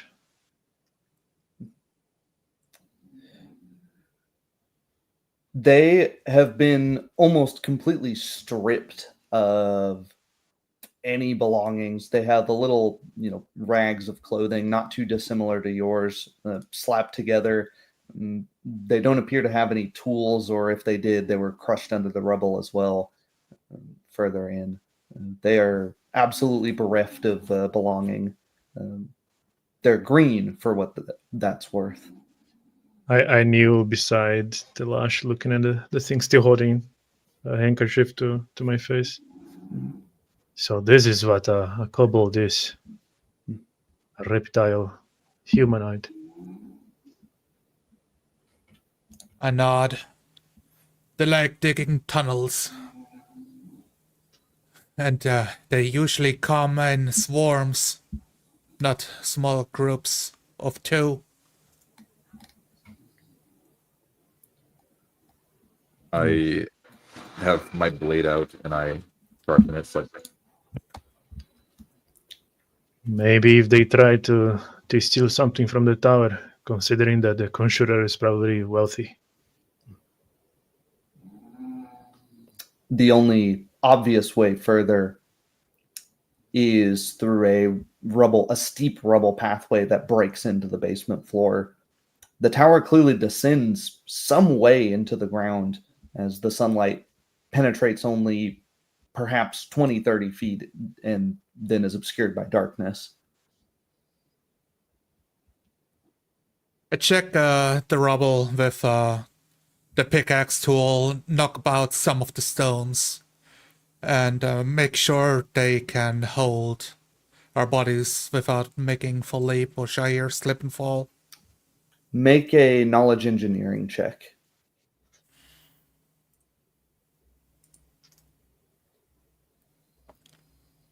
Sturdy That enough. It would require 16. some climbing skill to pick out what is and isn't still structural, but the keystone is still in place.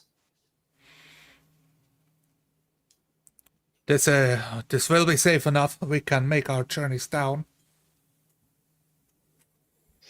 I nod at you and look over at Philippe. I raise a hand. Oh, of course. I'll get up quickly, stash my whetstone, and already with my weapon drawn, I approach a rapier.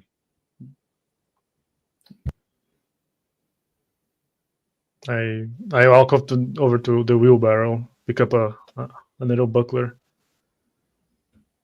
Very well. Mr. Telash, you being the wisest among us in masonry, you should go ahead.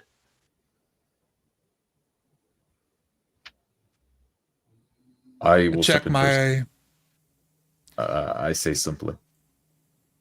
turning my nose. It will be unfair. This is all my plan. If something goes wrong, let it be with me.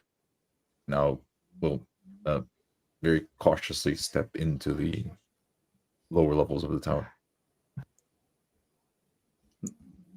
Make a climb check.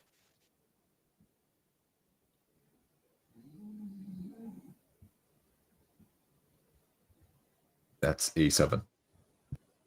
It's simple enough to make your way down without too much difficulty. Put my hand up, and as I step on a rock, I almost slip, but I hold my footing, holding my rapier and like putting it against the other wall, and I'll slowly go in. I pull from the wheelbarrow a coil rope. Here, let's tie this. I yell over as I go. I look for something sturdy to tie the rope. There's a small rock outcropping that's very solidly masoned in place that juts out just enough to make a good knot. Here. I walk over, start tying a strange knot. Pull it. The deputies are overlooking the hole, gawking. It's an underhand square? That's weird. Yeah, I've never seen anything. Oh, right. We're supposed to be good. Carry on. They mill about. I walk over, holding the rope, letting it slide as I walk over to Telash. Here, Master Dwarf. Going through my bundle of a couple of things. Put most of it into the wheelbarrow itself, and a set of weird, dark tendrils roped around my shoulder, slung over the shoulder, and holding the lantern in the other hand. All right, let's take the descent down. Friends, there's no need to worry. I've managed to make my way down. Friends, and I'll look back up towards the light. It's dark down here.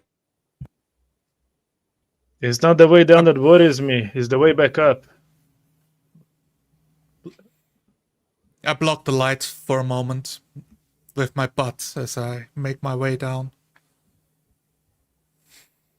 With the rope, it's simple enough.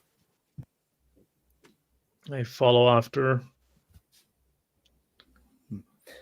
At the bottom, what would have been the basement of the tower, there is a section that travels on for some distance, though the light only illuminates so much. The walls are buckling in, maybe a foot or so to each side, but the keystones are still in place. There are iron supports bolstering the things, and it continues further deeper and onward under the ground. Do you still have that light? That torch, Treyer? Oh, I have, yes. My backpack, I laid on the floor. Shire, we Pull can up. use my lantern if you wish. That would would probably help, be yes. less cumbersome. Can you hand it over to me, and I'll put my hand forth. I unhook the lantern from my belt. A bullseye lantern in its shape. Hand it over to Philippe. I hold it up, and I approach my forehead to it, and I speak to it. May this firelight and guide us. May the gods watch over us. And by talking to the fire, it ignites. And I hand it back to Talash. I look confused at Philippe. I knew you've studied the arcane, but I didn't know you were a conjurer as well. It's a long story. The more I studied, the less I knew. The light So illuminates a few more corpses that are about 50 foot down the hall, and the contents of the room as it widens out to reveal a set of rusted armaments, spears, swords, all rusted to near uselessness at this point. And dead ahead down the tunnel, a strange iron coffin shaped thing with a wickedly grinning face.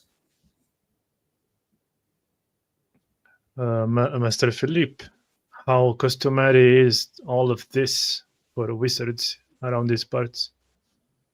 These weapons are ancient. It would have taken a long time to rust. I'll help Talash put the lantern back on his belt. This is I not point at the coffin thing. That does not look any good. I think I've seen something like that. Used to inflict pain.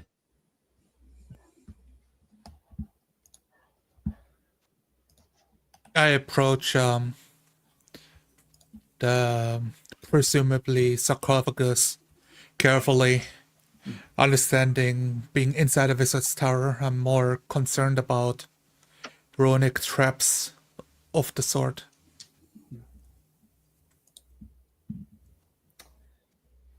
It's very clear that this area was some sort of prison, as in surrounding this strange coffin thing are a couple of sets of iron cells, now buckling inwards, not much room to be had, and a straight door past the strange iron statue. The I'm looking bullseye around. lantern slowly illuminating each piece as I turn it around to get a good look on all of it. There are what at first seem like rust, but comparing it with the rest of the metal are clearly bloodstains covering this statue. I raise a hand. Stay still. And I will crouch down and very slowly make my way down, trying to catch just the last little glimpse of light. Trying to look around. As they sneak deeper. The sound of the scimitar being drawn. Shh. I hold it.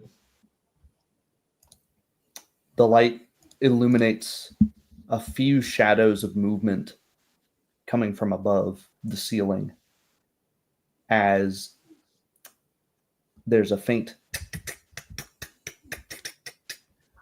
of manifold chitinous feet.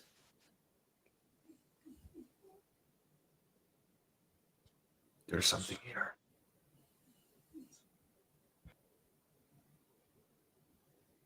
I'll look up, following slowly these sounds, looking up towards the ceiling. There is a massive centipede about the size of a small dog directly above, preparing to drop on your head. It seems to have lost you as you've stopped moving. Trying to find the creature, I turn with the lantern towards the noise as best as I can. Following the light, it darts along the ceiling towards you. It's above, I shout.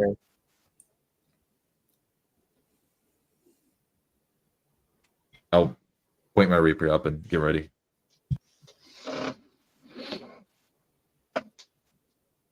Another centipede begins crawling from behind the Iron Maiden. Roll initiative.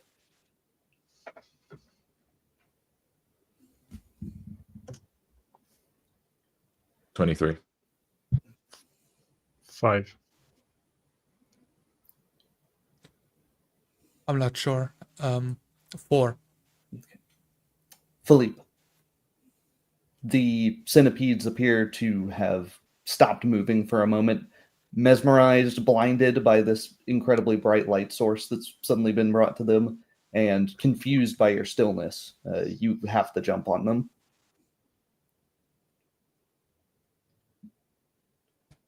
I take a step towards the Iron Maiden, and I raise one hand, and just how I summoned fire before, I will summon a sudden blast of light as I cast Flare. Centipedes must give a Fortitude save or be dazzled. The creatures recoil in strange, odd, jittery movements. That of a snake, but the behavior is odd. It's a massive insect with some strange, almost mechanical intellect that is both mesmerized and flailing around by it. The one on the ground lunges towards you blindly, but totally misses. Its sensory organs are effectively assayed by this blast of light. The one on the ceiling drops onto Talash's head.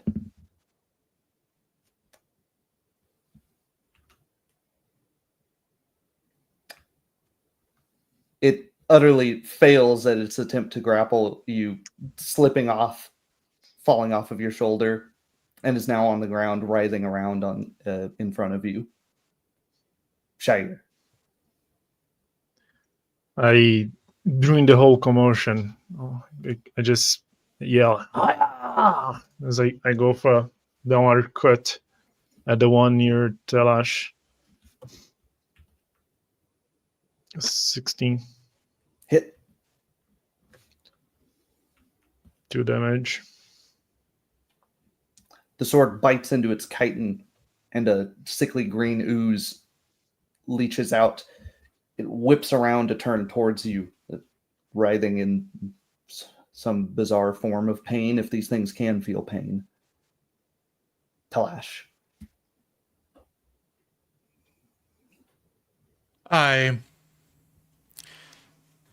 Having barely dodged out of the way from the falling centipede, keeping the lantern safe from spilling any oil, I go into a martial stance and use the width of my body to stomp the centipede with a powerful kick.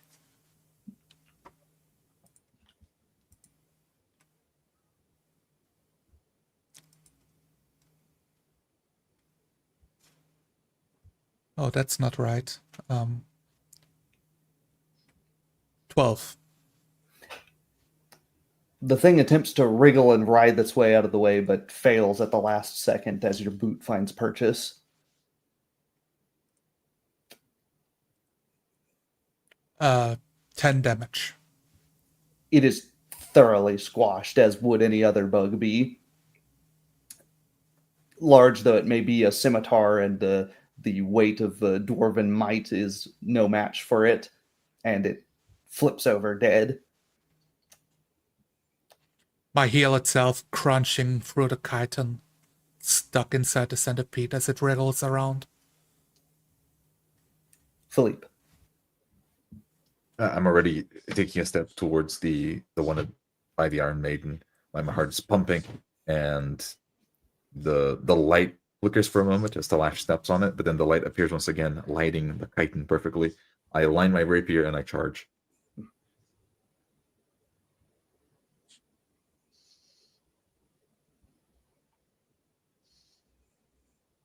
$18.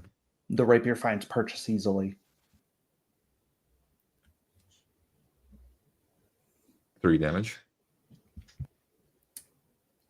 The rapier shunks into its chitin, oozing the same green liquid, and it flails around a bit, trying to free itself.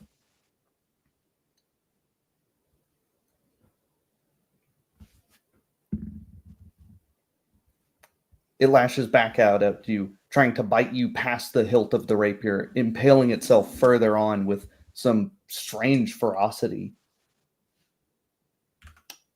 14. I twist the rapier and as it tries to reach for me, it is batted to the side. Flops over on the ground and quickly rights itself. Shair. Jumping backwards now. Once again, go for a diagonal cut directed at its head. 13. The scimitar likewise lands on its head. 3 damage. Just like the earlier one, another splurt of green ooze. And it keels over dead. I'm looking around. Buckler up. Any more of these nasty insects? These damn things. I'll lift my boot and start crunching on the one that's on the floor, making sure they'll never get back up. It is thoroughly, thoroughly dead. The centipede stuck on my foot. I throw a high kick, making it splatter across the wall until it stops wriggling. The skitter leaves my foot. The skitter of claws ends, replaced by the eerie silence of an ancient prison barracks. I don't think even the wizard has ever been to this damn place. If such large animals have grown like this. So strange. I've seen very similar creatures in my land. Not unlike what you can find in the Underdark. Although they look a bit small, if you ask me. I never wish to go under them, my friend. I'll catch my breath and continue. Wait. What have they been feeding on? I nod. It is strange. We have not found any of those in the forest, even in the last few days. These dark things hide where the sun can't reach them. They must crawl out at night. Master Telash, you reckon the possibility of this tunnel leading to a larger cave?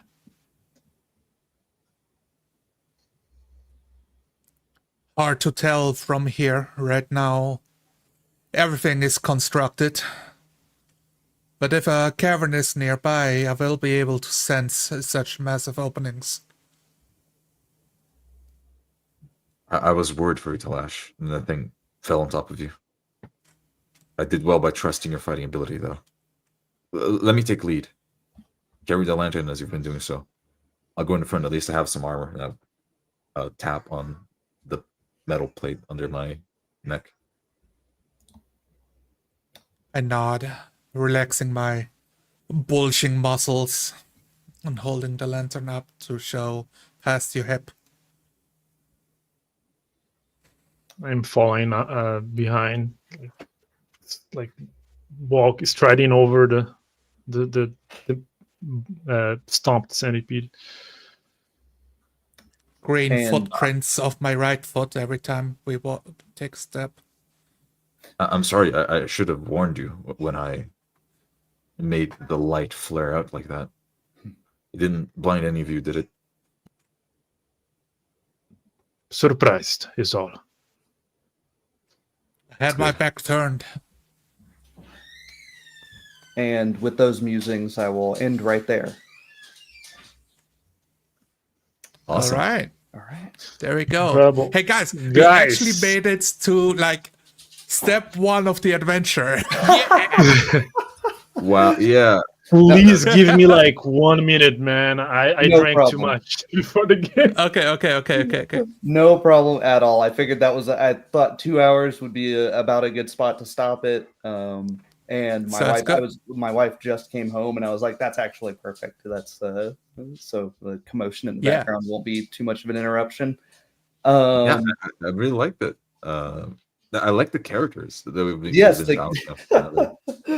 I wasn't expecting the comedic tone we had for a little bit going on there. That was Look, the there image, was, the image of Shair dragging a whole wagon into this poor woman's tavern was Yeah, like the wheelbarrow. yeah, I Look, called it a it cart. I was- don't know why I called yeah. it a cart. It's a wheelbarrow. yeah. I missed the word. So Philippe is kind of like he's like trying to pass this air of being like a competent adventurer, but like he's brand new. So Right. he's like a bit awkward. And we had a lot of second guessing as part of the character, which I think is fantastic. And it created a lot of interestingness because the reason the town isn't taking care of it is because the whole town is also kind of has this like green incompetence. It's like, what do we do? Nobody knows. Yeah, my character was most honest when he was like, Shair, like, I don't know what we were supposed to do. Man. Like, is this good? Like, I've never done this before. I thought that was really it. Adept Austin is right. It's tradition to have a slow first session, but I think at least on my end, I tried to give through roleplay a lot of information about like the town. It's like it's a combination of like young guys that don't know what they're doing and people that are aging and stuck in their professions. They can't. Oh, go that's after this cool. thing. I didn't even realize that theme when I talked with the old guy. Like, oh, hopefully, like our younger generation has just as much power as you did back in your yours, right? Back in your heyday. That's pretty cool. Yeah. I really enjoyed this, especially. I mean, it really came through of okay.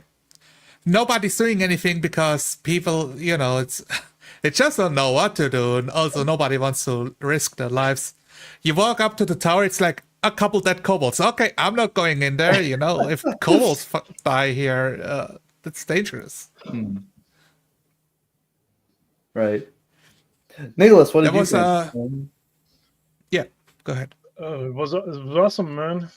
I was just enjoying playing a guy from not around. It was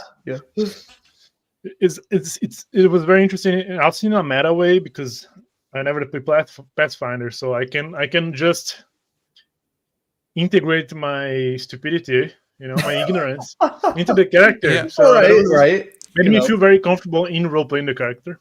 Yeah. What is a wolf, Philippe? What is that? Was great. Tell That's me. like so much about the characters and the world. And maybe I understand giant centipede, but a wolf? Like, really? Right. Really cool cool. that you started wondering what they're eating too, because that's actually something that is written into the module. A lot of this, a lot of this did go on and off the rails. Basically, the characters, the locations, I've kept all as the thing, but the when they have like a suggested like scripted meeting, it probably would have moved things on faster, but to what end, right? You have your scripted cutscene and then you just run. Yes, 3D because it's a module, and we're in and because we're in a pre-written setting that two of the players don't know a ton about, which works great because their characters are strangers in a strange land. Well, actually, Conway, you just play Pathfinder not in Galarian either as well, so yeah, I don't know. So I think it's fitting. Perhaps next time or sometime in the future, you'll find out why there are no horses in Taldor. Okay. First off, I had a brain fart that said, "Are there any horses?" Like I asked the question to the GM, and I quickly one question. Yes. 2 hours. No You problem. did. Well, the 3D got to him. It came out of nowhere. I know. I was really surprised. I was about to spawn in an NPC Who are you talking to? Are you crazy? The horses around here? No, man. Like Nobody. This is the first time something like that happens to me. That was pretty cool. Yeah. You corrected recovered yourself very before quickly. I could even think of anything. So Yeah, but I think I know what happens. I was thinking out loud because I was looking at my spells. I only have 2 spells, by the way. That's what I get at level 1, and one of those spells is Mount. And I was reading that the material component of Mount is that you need a little tuft of horse's hair so that you can summon your own little horse. And I was Yeah. like, I need a. Is there any horses on the way? Like I asked it like thinking out loud. Right. Yeah, Uh, and that's what I assumed it was in And character. by the way, is this is like dangerous, guys. out loud I am your using it. magus.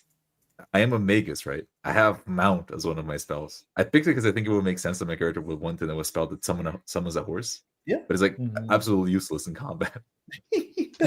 Well, you do get maybe not in the area you're in, but you do get what +1 to hit, +1 to AC for being on a horse, for being mounted. So it may not be totally useless. You Yeah, can but now you that can summon horse horse can generate there. a lot of power. Yeah. That's really a summoning a horse.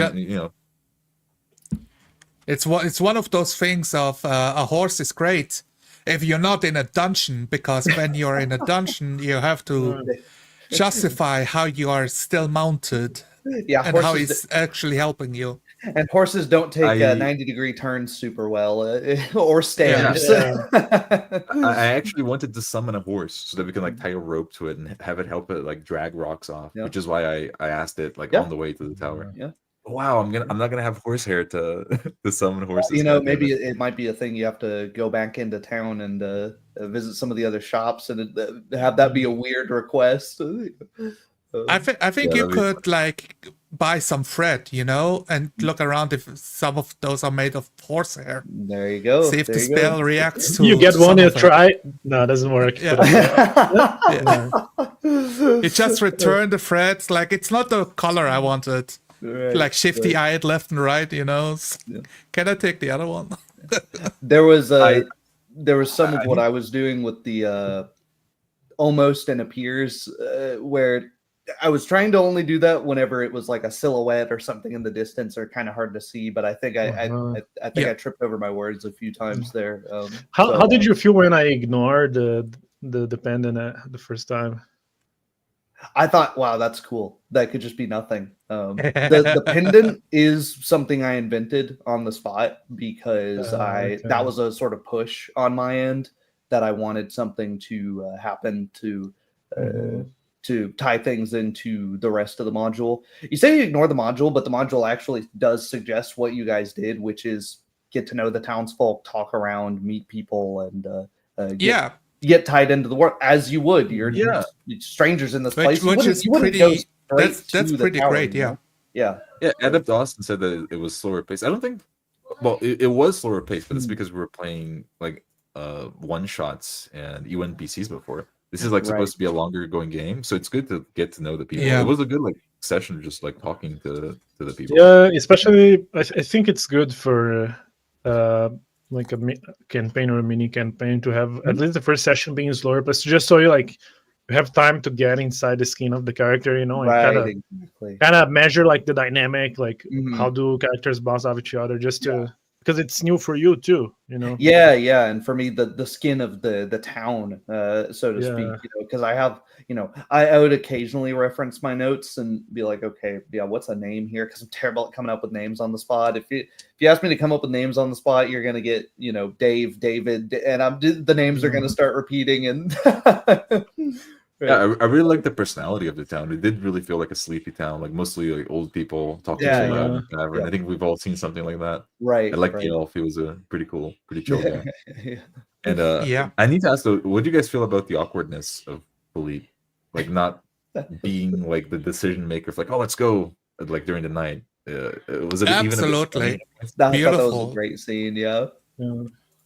It felt, I mean, that scene to me felt very Lord of the Rings in the way that tabletops like almost never are. It's always the advertisement that's like, oh, you have to play like Lord of the Rings. Hey, they even got sued for using hobbits, but it almost never feels like that. And if you read through Lord of the Rings, it's a slower paced set of books. It is a lot of the setup is about the Sleepy Hollow, the violence coming to a village that doesn't know how to deal with it, that sort of thing. Yeah, that's it cool. It works really well for being level 1 characters where, okay, if you're level 1, I always assume that you have no experience, or the experience you have has nothing to do with combat or anything dangerous, One of the things I like about Pathfinder, to get into some of the mechanical side, are the NPC classes. where you can show that a character has more experience. Like most of these deputies are level 2 warriors, not fighters. They don't have all of the. They've never been professionally trained or seen any great threats. They've done with some drunken brawls and that sort of thing. So their experience, they might be middle-aged or getting up there in years, but their experience is broader, less specific, not as acute as somebody who is a fighter, somebody who goes on adventures for a living. So I think that's a cool way to differentiate a player character or a really important NPC from this guy's just, I don't know, man. I just work here. Sometimes you see, oh, this guy's a level 8 expert. Like, wow, this guy's level 8. Isn't he supposed to be like super powerful? And then you go see he has like 20 HP. Yeah, and it's like, dude, and he has a ton of knowledge skills. He's like, dude, I sit in a library all day. I don't. That's what I do. It's like I read books. That's that's my thing. I solve crossword puzzles on Sunday. Right. Dept Austin, quick question. How do you feel about these after-action discussions in regard to spoilers for the module? It wasn't really a spoiler. He just mentioned that that was not in the module, the dependent, which is fine. Right. That's because I wanted to make it clear as to how much freelancing and modification I'm doing to the module. That's a good point, though. Like, I mean, I'm not going to pull up the full, my full thing of notes. But I will just leave it at like, I've basically taken like the 30-ish pages there and shortened it into like 2 pages of notes. 2 pages of notes, and then I have, the stat block for, I'll need a giant centipede. So I'll have the stat block for that pulled up. And then I have the stat block for wolves pulled up, which didn't end up needing. So no big deal. And I know we talk about not leaving the book open. That is kind of a cheaty way to not open the book, right? Because obviously you're going to need to reference unless you just want to fully go, giant centipede, it should have about 12 AC and 5 hit points. Wow, we picked a perfect time to end. There's literally an ice cream truck outside my house. I don't know if you can hear that, but it's it's now that you mention it, I heard a single like very faint. It was like a ghost. Like, wait, those things still exist? Yes. What era is it? 1984? Yes, we still believe it or not, dude. I mean, literally 1984. Oh, there it is. He gets milk delivered to his doorstep. Not here in the south, but up north where it's cool enough, you can still get milk delivered. The newspaper is just thrown at his house door, like bonking off. But before you go, how do you feel about spells? Because that is the area that I'm more worried about, because that's what we saw in our 5e game. I cast Flare. I cast one of the spells. I just RP'd it. It was Spark. Yeah, and I thought my character would have Spark because that's the light campfire. Yeah, makes sense. It's a cantrip. Yeah. What about great. Like Flare though? Because Flare required a Fortitude save. I did say that it causes dazzling, but it didn't say for how long. It goes for a minute. I didn't say the DC. What do you think of that? Yeah, no, that sort of stuff's fine. I think that's the way to handle it. Just mention it. Shorthand in terms like that, and the modifiers. I thought it was cool that you mentioned, like you did the description and soon after, a DC, whatever, to be. I thought it was cool. Okay, like very straightforward. Yeah. Yeah. So I thought that's that was how. Fun. Yeah. I don't think you can do it. Yeah, you can't. Like, what else is there to do when you cast a spell? You have to know the spell, and Tyler has to know the spell, and man, the list never ends. And I know what Dazzle does. They take a -1 to hit, so I tried to role play. Try to play that out as those creatures. That way, the mechanical description ends.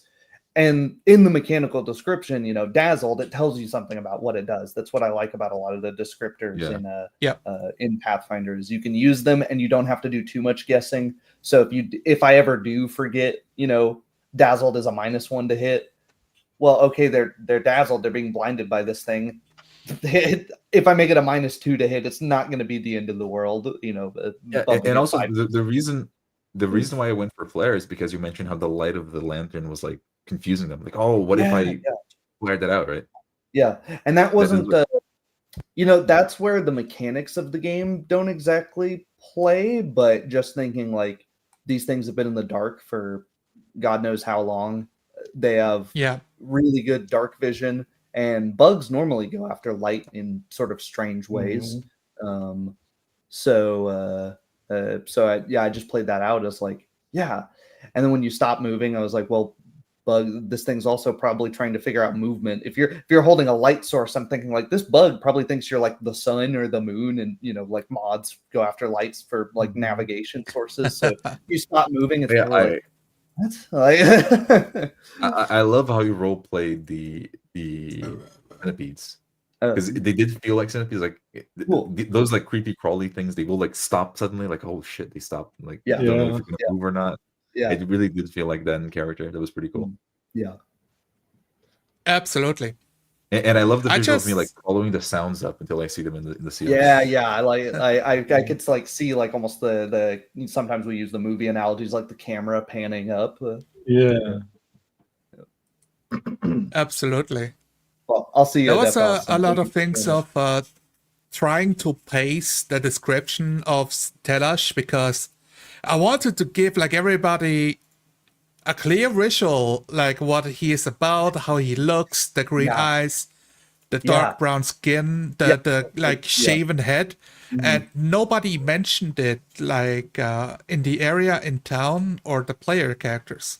And I'm totally fine with that. But I am wondering like, oh, is this like, is everybody just thinking this is normal, or is it so boonies nobody knows what's supposed to be? It's the latter. Yeah, people were not. I tried to kind of lead that on to like people are curious. People are kind of weirded out by you, but they're like too nice to pry. They're not gonna like this. These people have shown up to help them out of the kindness of their hearts. They're not gonna. That's true. Yeah. I debated on having like the child at the temple maybe like poke around and like be nosy like the way children are, but I decided to have him be shy instead and just sort of disappear in the background. Why are you black? Yeah. Why did you steal my second pair of clothing? I was thinking of I really like the man, the three characters, they like bounce off one another perfectly. Yeah, there was so much time. Like, tip for you guys out there, if you have proactive players like this, you can use times where the players are just the game is role playing itself, so to speak, to check your notes real quick, look at a name, check it, just like real quick thing. There was one moment I was a bit worried with. I mean, but back into mentioning that the game played itself. When Telash was taking a bath, I'm like, oh, like we've been like back and forth. I realized I forgot about him. That was turnflation on my part. I was trying to think of like some way. I couldn't think of a push there though that would feel organic. That was a failing on my part. But I just wanted to. Yeah. Look, I mean, and I very much strategically inserted myself back in and describing how I'm taking the bath because I don't need more than 1 or 2 turns to describe that. I just want to set the mood of literally all you see is like a small outline of what candles can light up and the moonlight of some and the sound of like the washing cloth over the ripped muscles, it's like more. You don't need more, That's for the ladies out there, yeah. So, with an oblong sponge. Yeah. But you only see him like from the back over his like strapped shoulder muscles. But regardless, I really like the scene where Talash walks in with like children's clothing, and Philippe was like, "Oh, this is a scandal. This can't happen." Like, quickly, like dart over to put a blanket around him.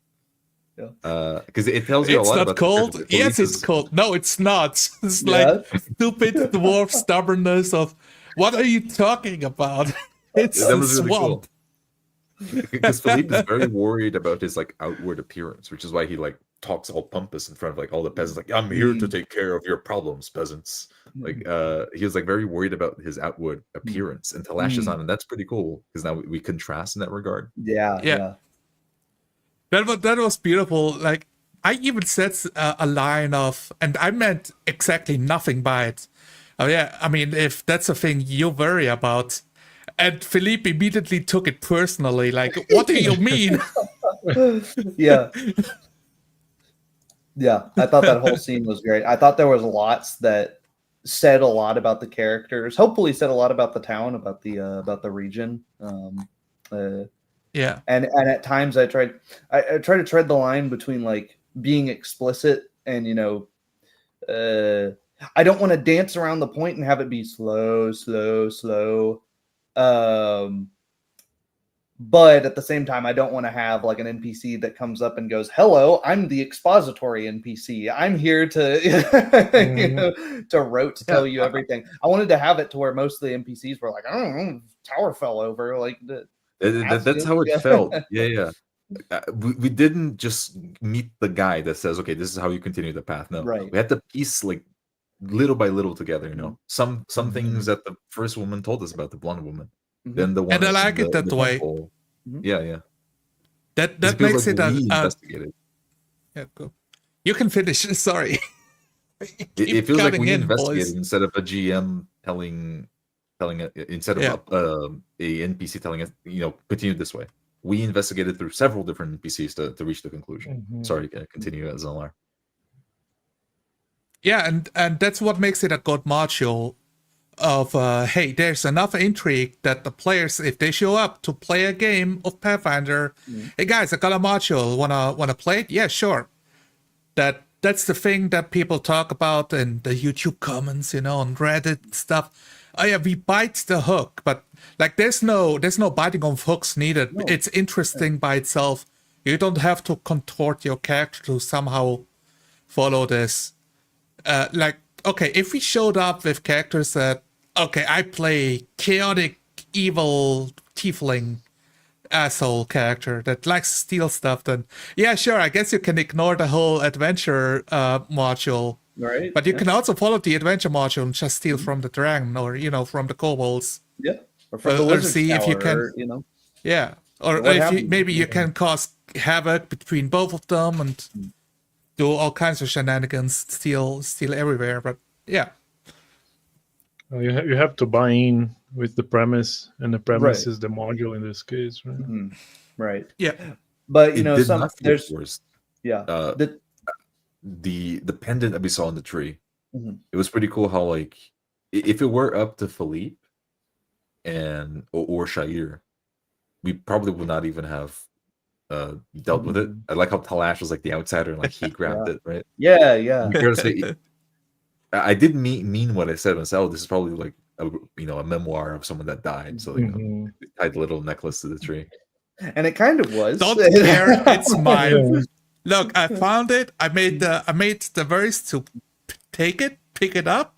It's mine until I find its owner, in which case I will hand it over. And I think what's cool is I like that phrase. Yeah.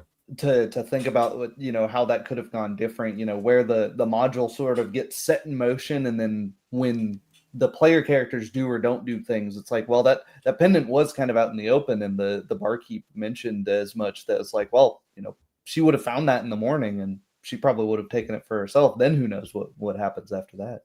Yeah. Mhm. Oh my god, it's a secret message in this pendant I found, player characters. Like, I don't care. You should have a look. I don't speak magic runes. Can you read this for me? Rick says, most sessions start with weird character intros. Consider you're right, because it takes a while to you can have your little description as to what your character is, Yeah. but until you're like actually there, it gives you, like the town. I can't. Things always feel a little different than what you have set up in your own imagination once it starts playing out in real time with other people, right? Oh yeah. You'll make I'll say though, organic changes on the fly. I dislike very much the whole players doing like one by one, like, oh, my character is about this, and Right, it's right. unorganic. I prefer much seeing the characters in action, Yeah, and every session, little by little, piecing the character together. yeah, right. You see, was that show don't tell? Even though we're Yeah, always telling, right? But yeah. it's the idea of if it's if it's relevant to the character, if it's important, you'll see that through play, right? Did you guys what- feel like it was slow? Because everyone's like commenting that it was pretty slow. Like it felt normal to me. I don't. I understand why they're saying it. So I guess because it's a module, and like, why are not they having the first fight already? I think that's the Yeah. maybe. Oh, I you're think- right. Right. Like I think said that's earlier, where right, they go with from. like so many of the modules, they'll just shove you through basically a cutscene, which is like Yeah. one of the ways they Yeah. suggest you start it is you have the Baroness be like, oh, nobody, the sheriff's gone. We can't, the deputies can't take care of this. Oh, brave adventurers, you've shown up here, take care of the tower. And then presumably the adventurers agree to take care of that. And you're there. You're and, like, not locals. Will right. you do the Yeah. job for me? Yeah, and you're done in like, I can pay you totally. 15, 20 minutes, you're inside the tower, investigating it, like Because that's where the adventure begins. It's inside the tower. So I think think that so. another part that might have made it slow is that I was doing a lot of roles behind the scenes for like NPCs to like listen over whispered conversations. So, for example, a whispered conversation is like a DC 20 perception check to hear. And then the deputy rolled like an 18. He rolled like he had really good hearing that night. His voice just carried on the wind. But I just play that out. I don't, if I don't need, the number doesn't mean anything to you, so it doesn't need to be said. And then likewise for like passive perception, just if you're not actively saying like when Talash, she is like looking at the amulet, I'm like, oh, okay, well, sure, he's feeling it up and down. That's an auto success. There's nothing like abjectly hidden. It was set there to be found by someone. But feeling up the stone, that's when I would ask for a perception check because he's clearly investigating one very specific thing. But just looking around like the barracks and like prison area underneath, the characters are just naturally looking around. I treat it like passive perception, so I just rolled a few, and then you happen to hear the centipedes before you saw them. Yeah, that was definitely okay. I don't want to trigger some weird wizard magic traps in his own tower. That's probably what got all the kobolds killed. That's like in my head. Every wizard is gonna put a trap somewhere. What I find interesting, which is like not a Adept Austin was talking about spoilers. It's not really a spoiler because anybody in the town would pretty much tell you about it, but I think it's funny the way that like the rumor and distrust of the wizard has spread this misconception. Nobody has bothered to talk about the fact that it's like, oh yeah, the tower is just this thing that's been here for like hundreds of years. Nobody, like, it's older than the town itself. The wizard wanted the tower gone. His estate's on the other side of town. Yeah, it's not the it's wizard a tower. Yeah, it's a tower for Talash, but it said estate for my character. That was pretty interesting. I really like in the tower. Yeah, because we did piece that together. Because the wizard's never been here. Yeah, it's just an old tower, like corroded like weapons. Yep. And one of the, I think the barkeep mentioned that the barkeeper, I can't remember who said it, but like, yeah, that wizard always wanted that thing cleared because he clear cut all the trees around his estate. And, yeah, that's the thing. My character, one thing I really liked was how there was an Iron Maiden, but he didn't describe it just, oh, it's an Iron Maiden. He said, oh, it's like this weird metal statue. Yeah. I love how my character realized that. That's like what he remembers from Galt, like with his like the nobles being like tortured and killed, right? Yeah. So I was like, I know what that is. And that's like pain.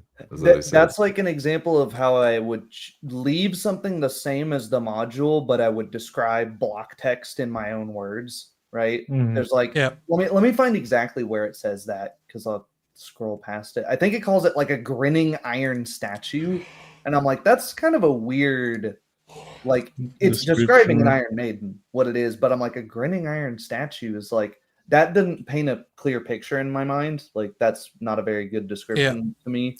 It's a But bit like I think confusing. so I was like okay, just that block text, just cut it out and redefine it as like what does an Iron Maiden look like without saying it's an Iron Maiden, right?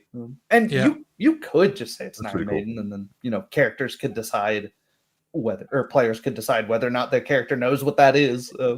But I think that's a neat way to do it. Yeah. I wanted to mention about the session being slow. I agree. Like I didn't find it slow at all. One of the things is if you played your fair share of role playing games, you start getting an aversion of, oh, let's go to the tavern, sessions 1, right? And role play out getting a drink scene. But I like that. For me, that is like a fundamental point of anchoring of how does your character act in a completely natural environment to contrast to all the unnatural scenes that will follow in contrast. And it tells you something, hopefully, about the world, or at least it's even more specifically about the town Yeah. they're in, right? The beds there haven't been used in so long; they're gathering dust, and she's worried about rats which was my way of sort of passively telling you this place doesn't get many travelers. There's not many homeless people here. Like there's or vagrants or anything of the sort. Like this is an oddity, I thought it was cool how the people reacted to the burning sands. Yeah. Well, That was cool. yeah, it's like a very like Scottish kind of Western European society. So there's and they're in the backwoods. They, even though you're from like a fairly close neighboring country, it's still hundreds of miles, and like, they don't get too much It's not. trade. Yeah, it's like not a local scent, right? It's not a local flower or local tree being burned for some incense. Yeah. Something else. And you know what I really liked as well? Lash described it as, it's burning wood. Yeah. Very, very like rugged utilitarian view. And then my character flowers. Immediately gave me the sensation of like like a sandalwood candle, which is like that is a scent that would, like, if you're a commoner and what you smell all day is like the horse cow's manure and the smell of fresh cut hay, that is like a whoa, what is that? Like, even like, what do you mean burning wood? A campfire smells completely different. Yeah, but that little exchange had so much about the characters. That was so cool. Ash, it's thinking like in a very different, like they're both reacting to the same smell, but they're thinking in very different terms. Yeah, and that's why I have some. Crispy was talking last stream about like learning to. He said it offhand, like learning to love slow. And I was like, I don't think you could at one hand view that, well, it's not slow so much as happening here, or you could view these like little mundane, step by step moments as they're slow in that they're not super action heavy, but they are. It's an oversight thing, but they're engaging the senses of the characters, right? They're through actions, and I tried to avoid doing it. There's the immediate. Some of why I was stumbling over my words is I'm practicing not saying the you smell, you see, not that, this, that, and the other. But like shoving it into the character's face, right? All the time. Just like having the world be there and acting as characters. So on and so forth. Let me compare and contrast among the games I know that I've played. The game that Zonlar ran, the Lich's Dregs, the first session we played, I would say that was a bit too slow because it wasn't that we were having cool roleplay moments. We were past the roleplay and we just wanted like the night to end, and we didn't have the language or technique to make that happen.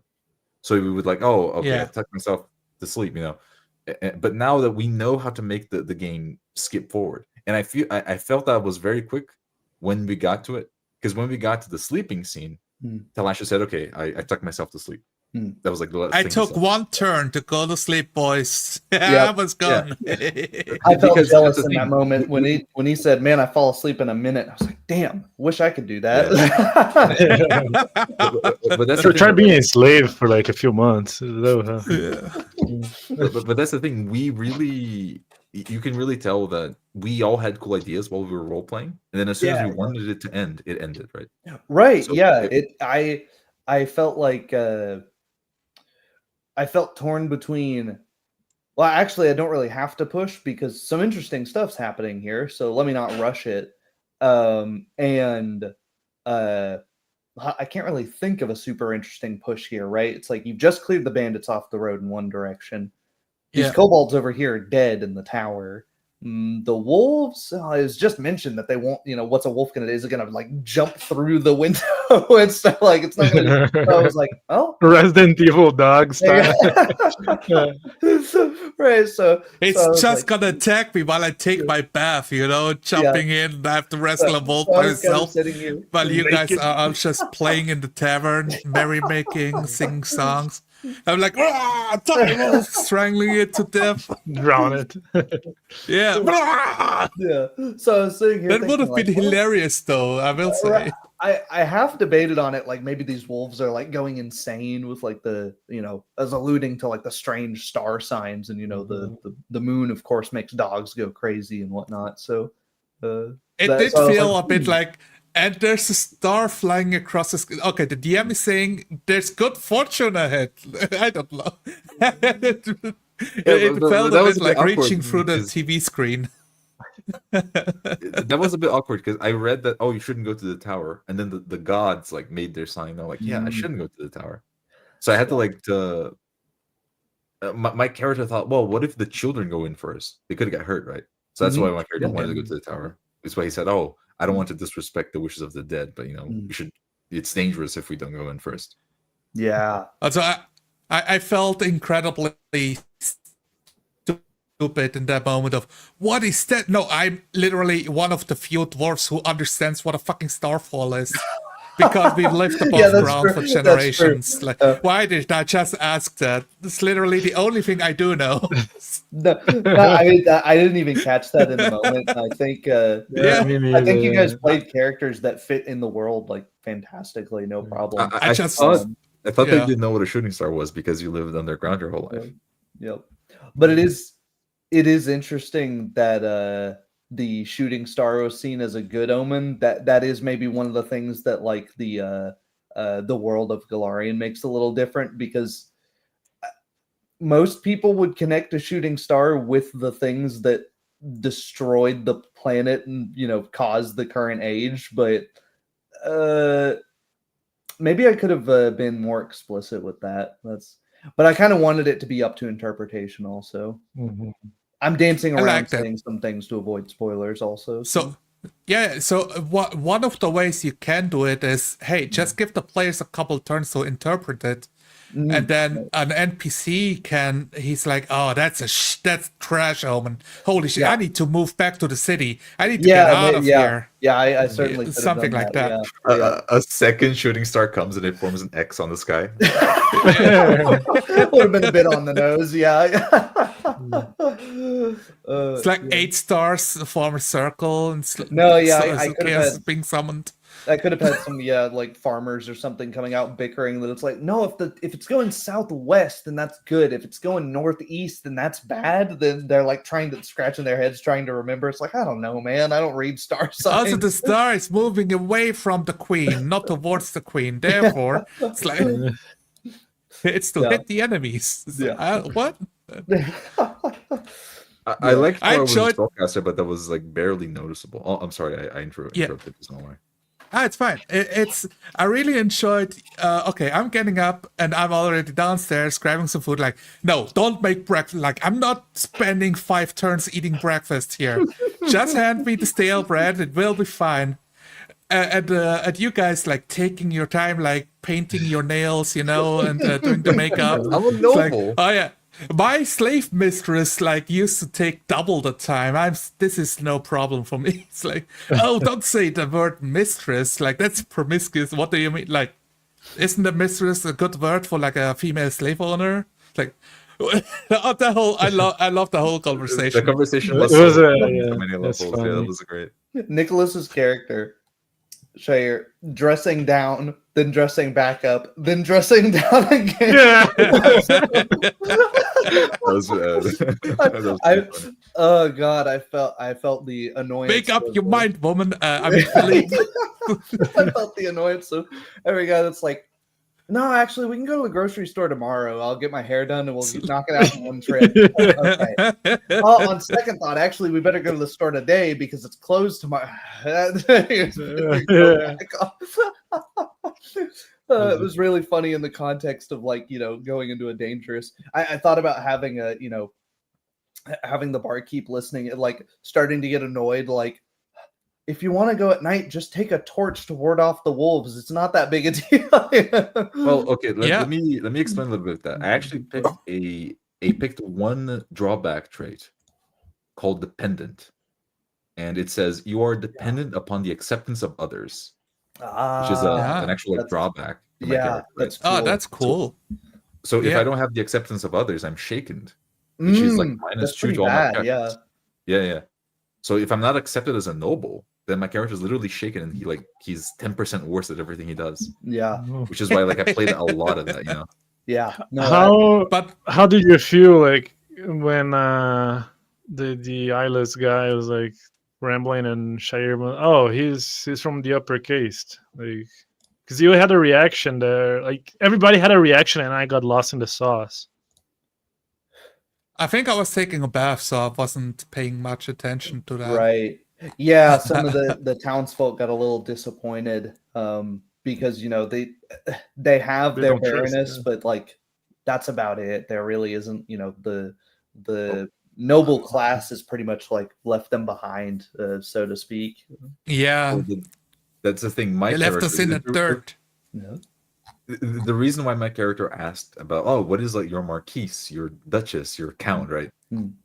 Is because he's still naive, and he Mm. believes that the world really is as it is in paper. Like, oh, the nobles take care of the common folk, right? Yeah. He was basically Mhm. asking. He wasn't asking where is your noble. He was asking why has your noble not done anything about this yet, right? Yeah, and the where's reason the why local knight taking care of the tax-paying commoner? Yeah, where's the local knight in shining armor, right? And the reason why he brought up the Baroness at that point is because he still believes in nobility. He didn't want to be seen with people that are bad mouthing the nobility, you know. Yeah, And he specifically didn't want to badmouth the Baroness himself, which is why he said, "Oh, I'm going to get the consent of the Baroness, and I'm going to go and I'm going to solve all of your issues," right? In his very gregarious way, basically. Mhm. Mhm. That's Yeah, I like like how that. I'm just thinking. I liked it even more. Yeah, exactly. When that old guy was like, and they're doing exactly nothing. Philippe got all flustered, like, hold on a minute. Clearly, I'm here to solve all of your problems, so Yep. don't start a revolution just yet. Yeah. I like the whole vibe. Oh, don't get me started on revolutions, man. Oh man, yeah, that's a loaded topic for Gulshin. That's Let's put the R word back into the drawer, fellow peasants. not. Yeah, I wanted to pass that as well. I wanted to. So one of the things I like about Lord of the Rings, the books more than the movie, was that Tolkien had a very clear like view of society, and he for once was not an author that was throwing shade at nobility. Like if you read the books, Yeah. there is a very big separation between Bilbo and Samwise. They are of two different social castes, but it's not like Tolkien isn't exploring like, oh, the lower caste must overthrow the upper caste. No, they were friends all the way through. And in the end, even though they were of different social castes, they would have died for one another, right? And I think that's really cool. And I wanted to explore that with my character. Like my character, did you notice that when you guys went with like the dead kobolds to excavate, he didn't join in and pull rocks out. He sat and waited, right? Yeah. Because he thought it was below his station for him to pull rocks out. But I was not like mocking you guys. It was like it felt natural. It's just not his job, right? Yeah. Yeah. That's What do you guys And think about that? my character does not react to that because he does not expect anything else. That's what he's used. I mean, he's used to much worse. So, like, okay, you're not literally touching this dead sentient animal. Shair was like, man, like, why are you just grabbing it? Like, use a piece of cloth or something. Like, Telash doesn't give a shit, man. I'm a dwarf. I've done Right. worse. Yeah, I Yeah, liked it a lot. I thought about maybe I couldn't think of a disease off the top of my head, but I was like, oh, maybe when Shair said that, I thought maybe I should have roll like a fortitude save because yeah, there might be like a disease. It's been like 12 hours. There might be a disease on this thing. Yeah, I don't know, but and I was like, no, he's a hardy In a monk of a swamp? dwarf. That's no common illness is gonna assail him at this point. This was a really If it simple happens, thing. I actually Finish like your my thought. dwarf specifically does not have hardy because have Oh, service, survivalist, and the other thing. Yeah, was but a I just minion. meant your So, overall build is, yes. is very That true. very Yeah, healthy. I got the body. Yeah. I really like the scene where I said, "Oh, look, it's honey." Like, it was a very simple scene, but it was so cool, Yeah. right? Yeah. Just like showing a dwarf that would never have seen something like that before, because everyone eats bread, but honey is like something that only the people in the surface world enjoy. Right. See? Mhm. So this is why I don't feel like the game was slow. It's because we were all like exploring our characters, and maybe to those in the audience, they're not as like invested because they don't know your character yet. Right, Maybe when they and know your character, they're gonna like all of these little scenes, right? and when you're not able to actively bounce off of something, I don't think role-playing games make a very good viewing medium. I don't think it's right because a TV show or a book is a one-way medium. You know, the writers, the actors, they do their thing and they put it out there, and it's made specifically for you to consume without putting anything back in yourself. Whereas something like a podcast is a three-way medium where it is meant for an end audience, but the two people are also bouncing off of each other in this. RPGs are sort of hyper focused into that two-way medium. It's like the audience is there, but we're not interacting with the audience at all, right? Yeah. I don't bring up any of the comments. I might glance at them occasionally. I saw this. Daryl, if you're still here, I don't have all of the character sheets, and while I would roll, like I said, perception checks just for scant glancing around, I don't roll anything else on the player's behalf. So like all of the climb checks, the knowledge check, the knowledge engineering check. That's been I've been down this road like 2 years ago when I did not know about 40 roleplay. And to answer the question of how can I make this game smoother and get more roleplay out, I don't want to like slow down the game with asking for checks and they have to figure out how to roll. So what if I just do literally everything as the game master? Right. And it's fucking stupid. And as Eli said, that sounds masturbatory, and I totally agree. Right? It's like that too. It's the bad thing is okay, you do everything, but the good thing is, I get to do everything. I'm so powerful, man. I know literally all stats. I don't even need Nicholas player consent to roll for his perception check. I just do it without him knowing. It's like brother, what is this?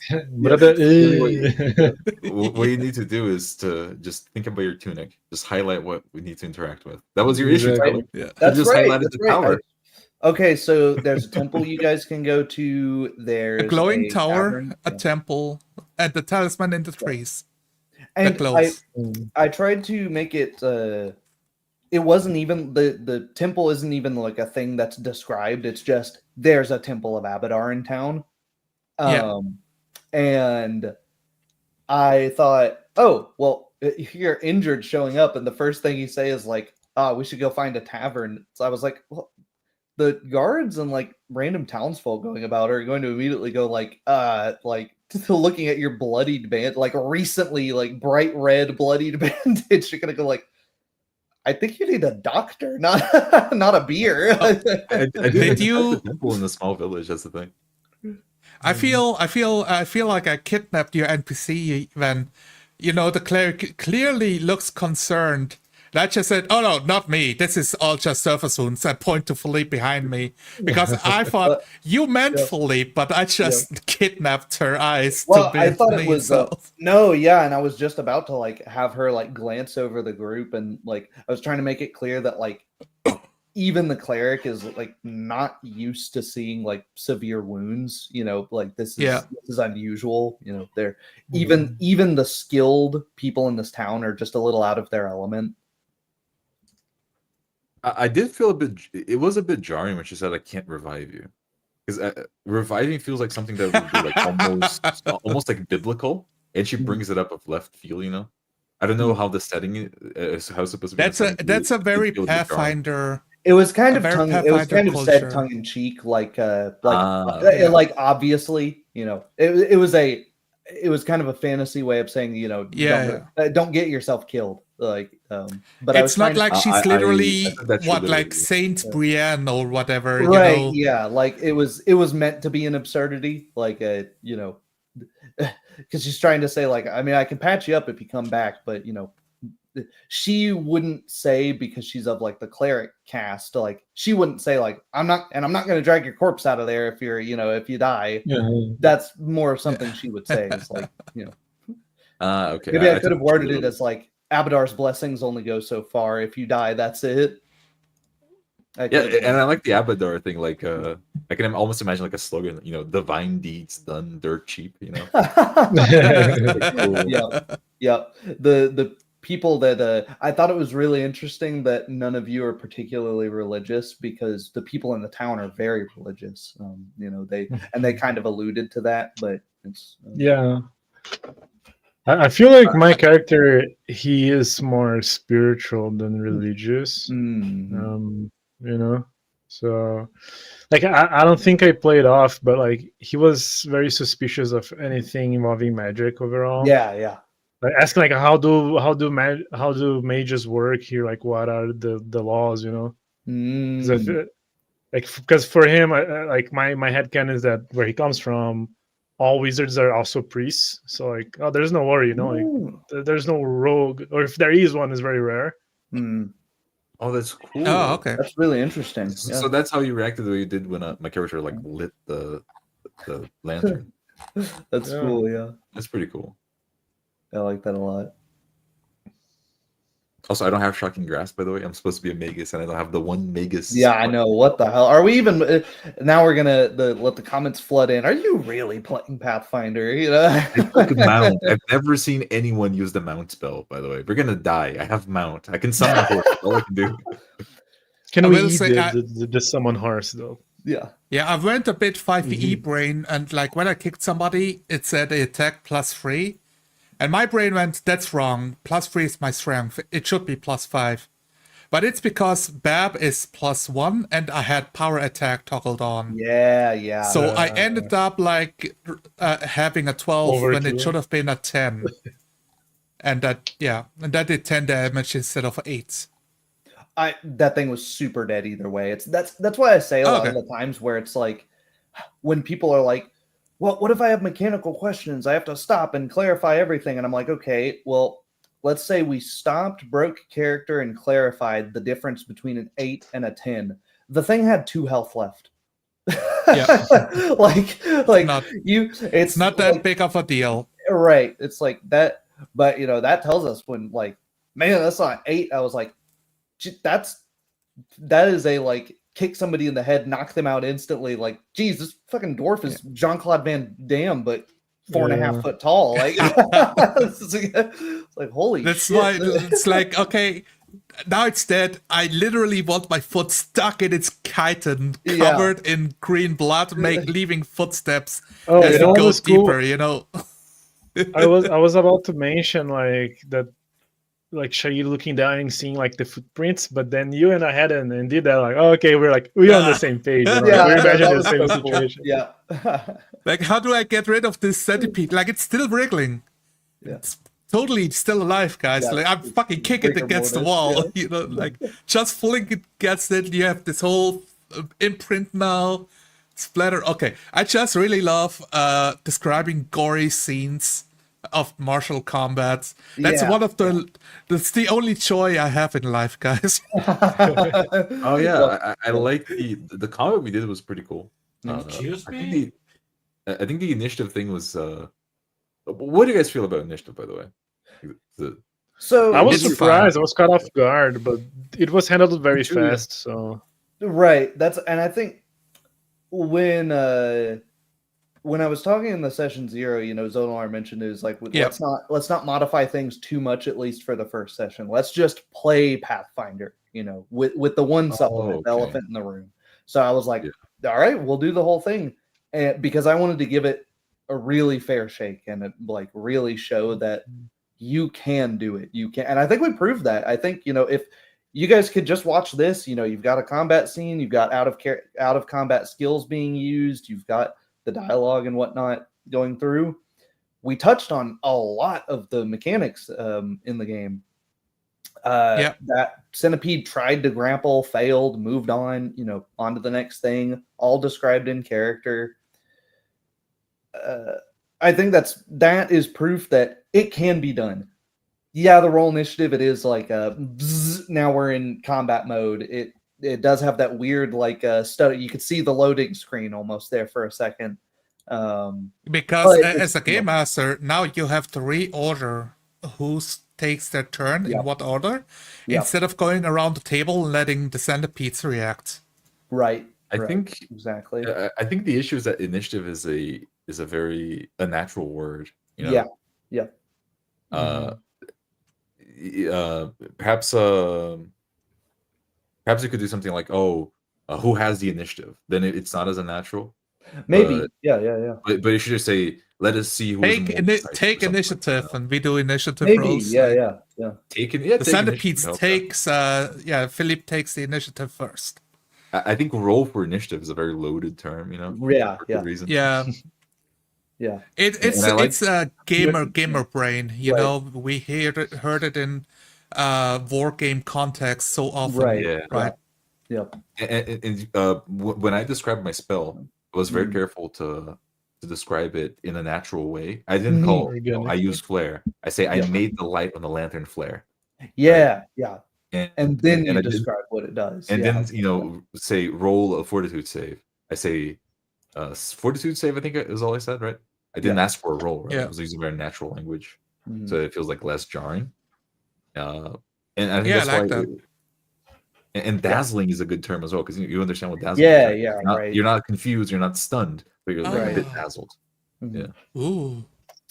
Typically, what I would do is I think things are kind of backwards in D&D and the D&D systems. I think initiative should be a fixed thing. That way you just always know what the order is, right? Then you never have to have it called for, right? Yeah, it's just like they use initiative for a couple of combat roles, like the rogue, or like fast characters of this is how you gain advantage. Right. And doubly so in Pathfinder with flat-footed of, okay, if you want to kill somebody, you want to go first to like remove half of the threat immediately. Right. And use that leverage. Yeah. And I think the main problem is the role it's very confusing as to what the role is actually representing, other than the random luck of, this guy didn't slip on a banana peel. He's ready to act. It's like this should really just be a base 10 plus this number. Right. And so how do you guys feel about that? About like maybe just having like a fixed number written like on the screen somewhere? What if the monster I'd be down. Or because why are we rolling? The reason why we roll is to add a little bit of variance, so that you're not always like, I always go first, right? So there is a lot of tension of monsters going first, getting a lucky hit on a flat-footed AC adventurer, and tilting the scales, which is the danger of combat, especially in a game like Pathfinder. Like it can get out of control by the luck of the die. That's the thing I like of like a D20 style combat. It's unpredictable because combat is fucking dangerous. You cannot just Oh, I will That's always good. go first, and I will always slay the enemy. It will Well, always go in that's my what I said. favor. What if the monsters roll? We have static Yeah. initiative, Yeah, and the yeah. monsters roll. And then you it know? could just be silent. I just roll and I don't. Let say the anything. GM do the work. I don't want to. Yeah, Well, what if you the just make monsters- the the monsters, they're my characters. That's fair enough. Yeah, I think What that- if I think what if that we works. do the opposite of the GM does less work, and the monsters have static initiative, and we have to roll above them? Or below them. The reason why I put everything in the shoulders of the GM is because You don't when want you're to rolling for roll less initiative- often.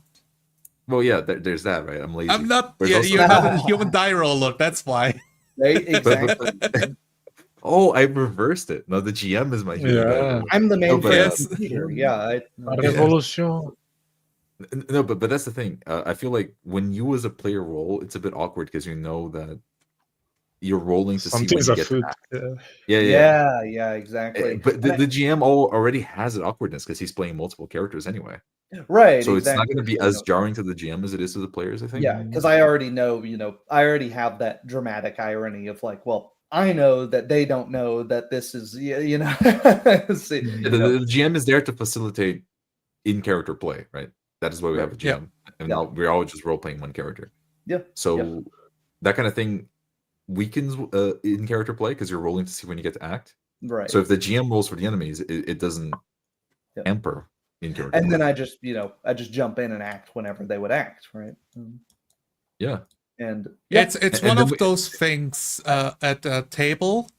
If you want to have like an ambush or surprise, or Mhm. the centipedes gets to attack, but the players don't know. Sometimes players get this feeling of, oh man, I didn't even have the chance to detect them. Like he robbed me of an Right, yeah. opportunity. especially When if it's you like- do like Yeah. if you roll like stealth for the centipedes and then you roll also silently roll perception for the character. Yeah, And it's a success for the centipedes, but which I didn't do.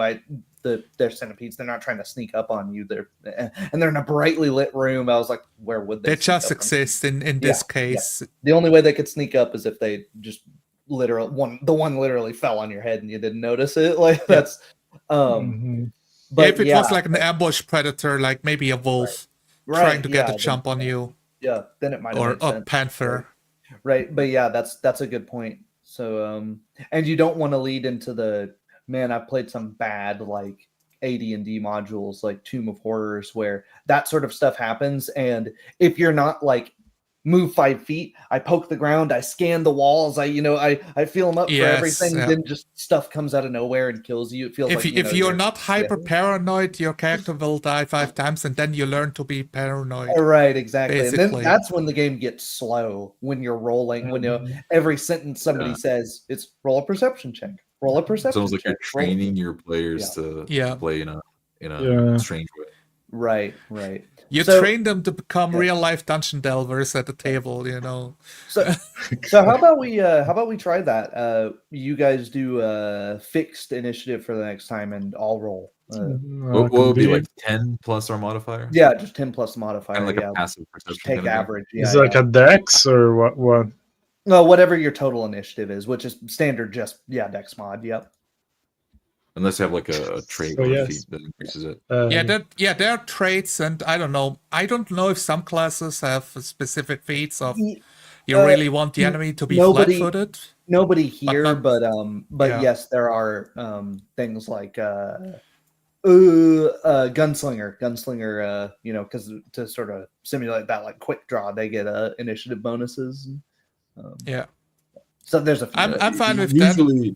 Usually in Pathfinder, everyone picks reactionary. They Ah, pick God, yeah, the other feat that gives you a lot. Yeah, because initiative is really powerful. yeah, It's a swing, right? It's a power swing Yeah. of the game. and it's one of the first things I changed in my house rules document, because it just becomes when it becomes incongruous, like everyone's reactionary. There's these insane people. Everyone for- got bullied in school. yeah, for a mechanical bonus.